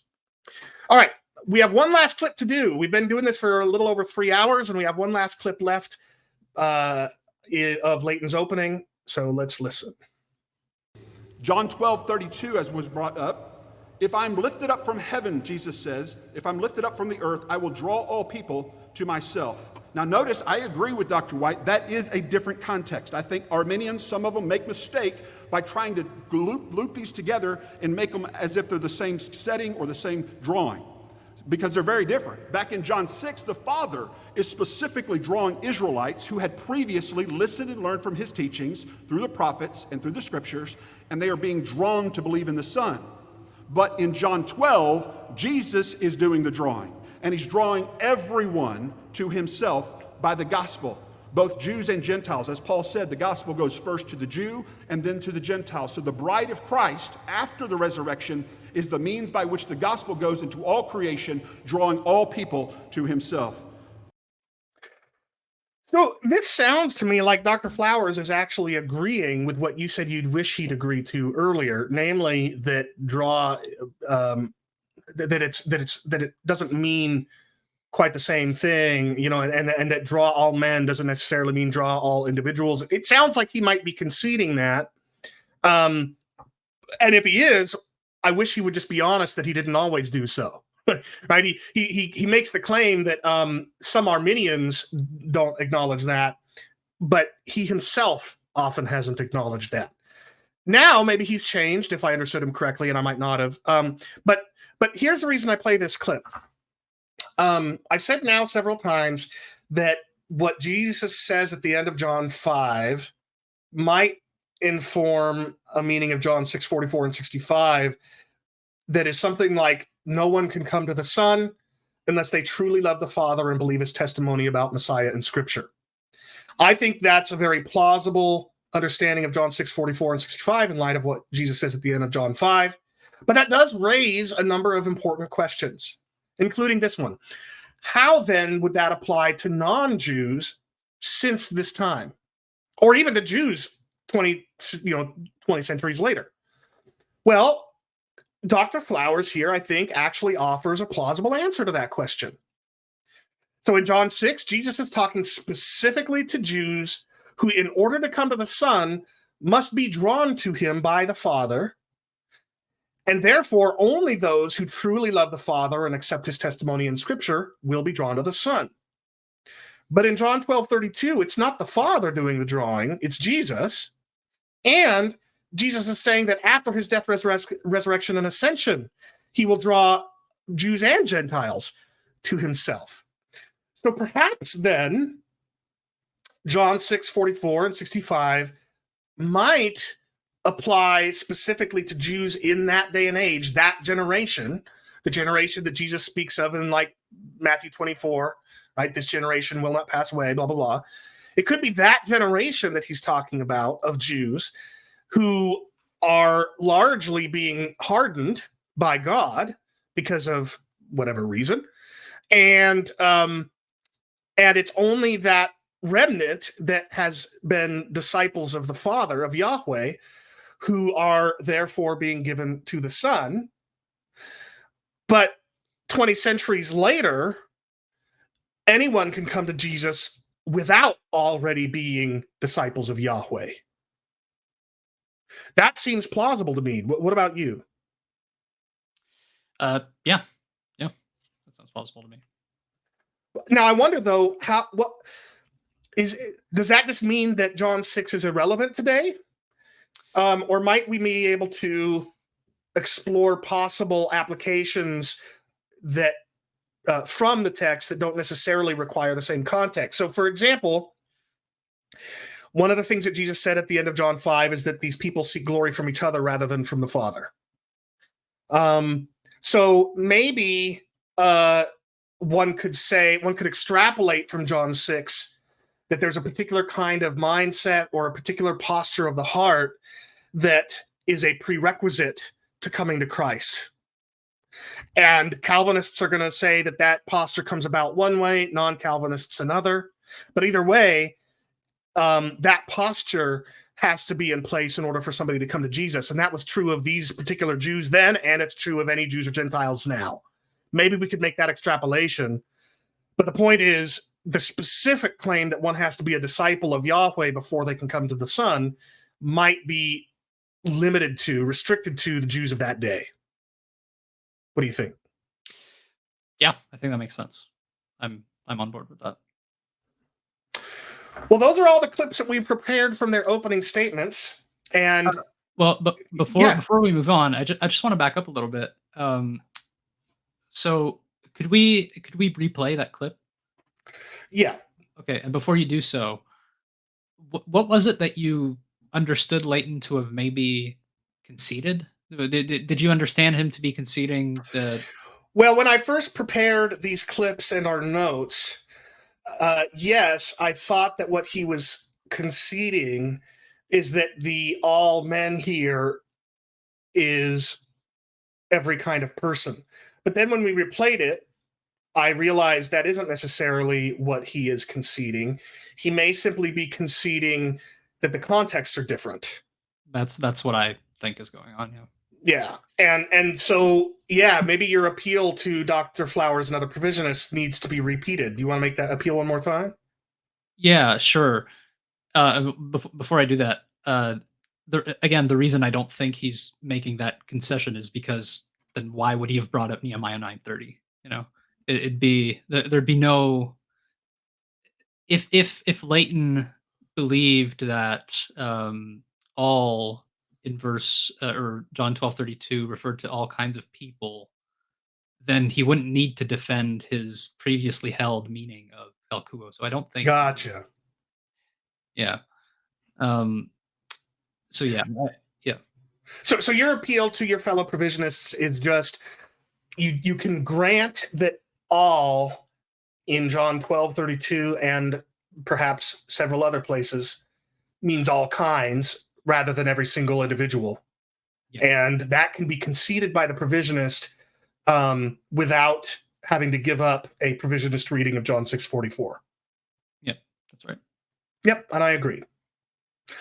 All right, well, that's all the clips that we prepared from their openings. After 3 hours and 14 minutes of reviewing 40 minutes of material, it will probably have another 9 hours worth of reviews to do over the next several episodes that we do. But nevertheless, hopefully this was helpful. Any concluding thoughts from you that you'd like viewers to be thinking about between now and next time we get together to continue our review? Well, maybe I could just say that I hope that more conversations between Calvinists and Provisionists could look like this, because I think that both Chris and I have made many concessions to one another. And I think that because of that, Chris and I are going to be advancing in this particular conversation at a faster rate than other Provisionists and Calvinists who are just so stuck and cemented in their ways. I think that this is the way forward, is actually just being fair with the text and being just willing to go where it leads. As of now, despite the concessions we've both made, you're still a Calvinist, I'm still a Provisionist.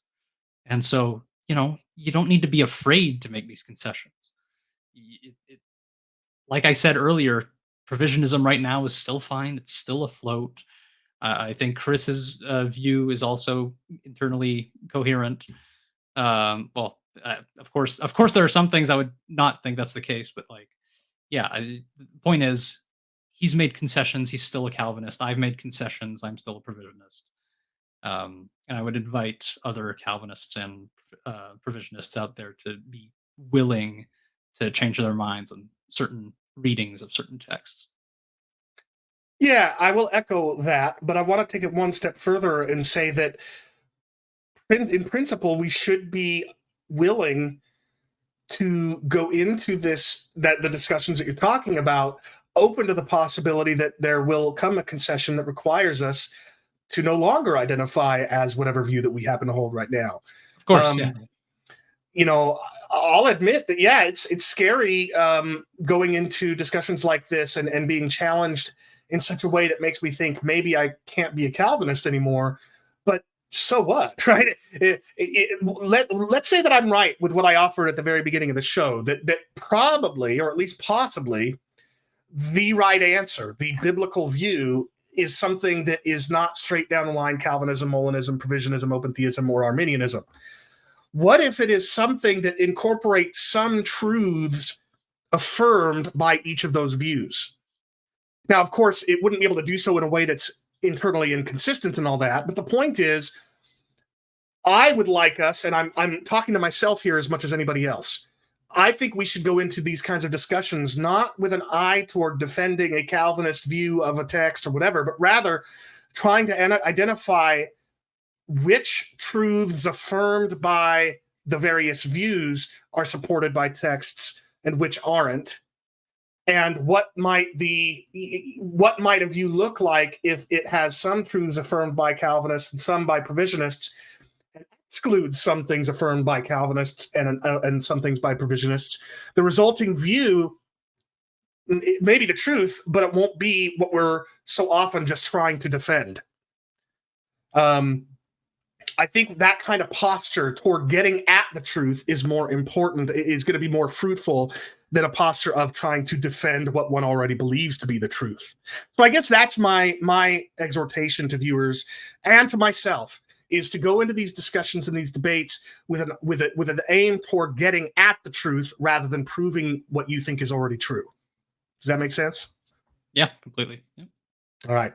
Well, James, I am very thankful to be able to count you a friend, and I think what we've done here will be helpful, and I look forward to continuing our review for another 9 hours over the course of another few episodes.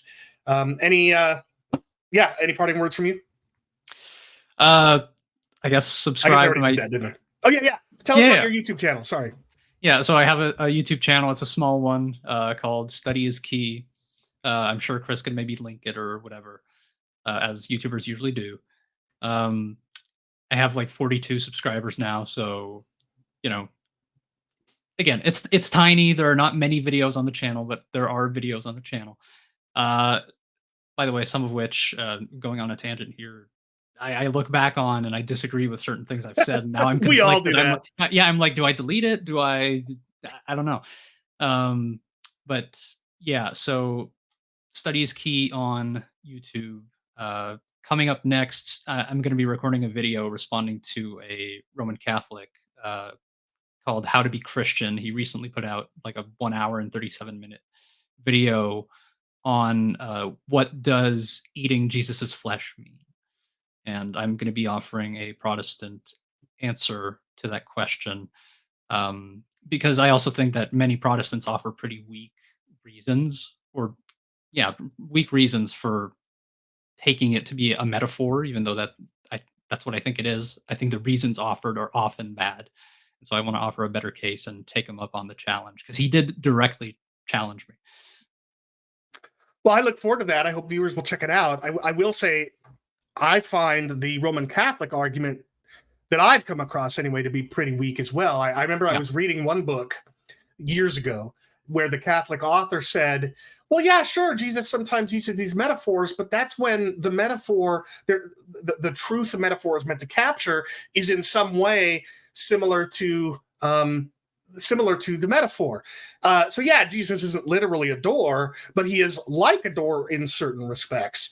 But there's no way in which Jesus is like food. So clearly he must mean that literally. Well, actually, there's a very obvious reason or obvious sense in which Jesus is like food. Namely, he's our sustenance, right?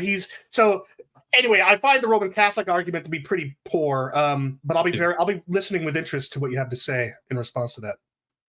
Yeah, well, you basically touched on a point that I am going to be making. Good. Awesome. Yeah.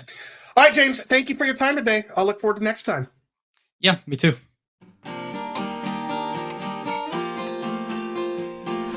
I've been your host, Chris Date, and thanks so much for watching Theopologetics, where we think together through what we believe, why we believe it, and not something else. If you've enjoyed this episode, please click the thumbs up, like icon, the subscribe button, and the bell icon to receive notifications when new videos are streamed or uploaded. Either way, come back in 2 weeks for the next episode of Theopologetics, streaming live on YouTube every other Monday at 6 p.m. Pacific. Until then,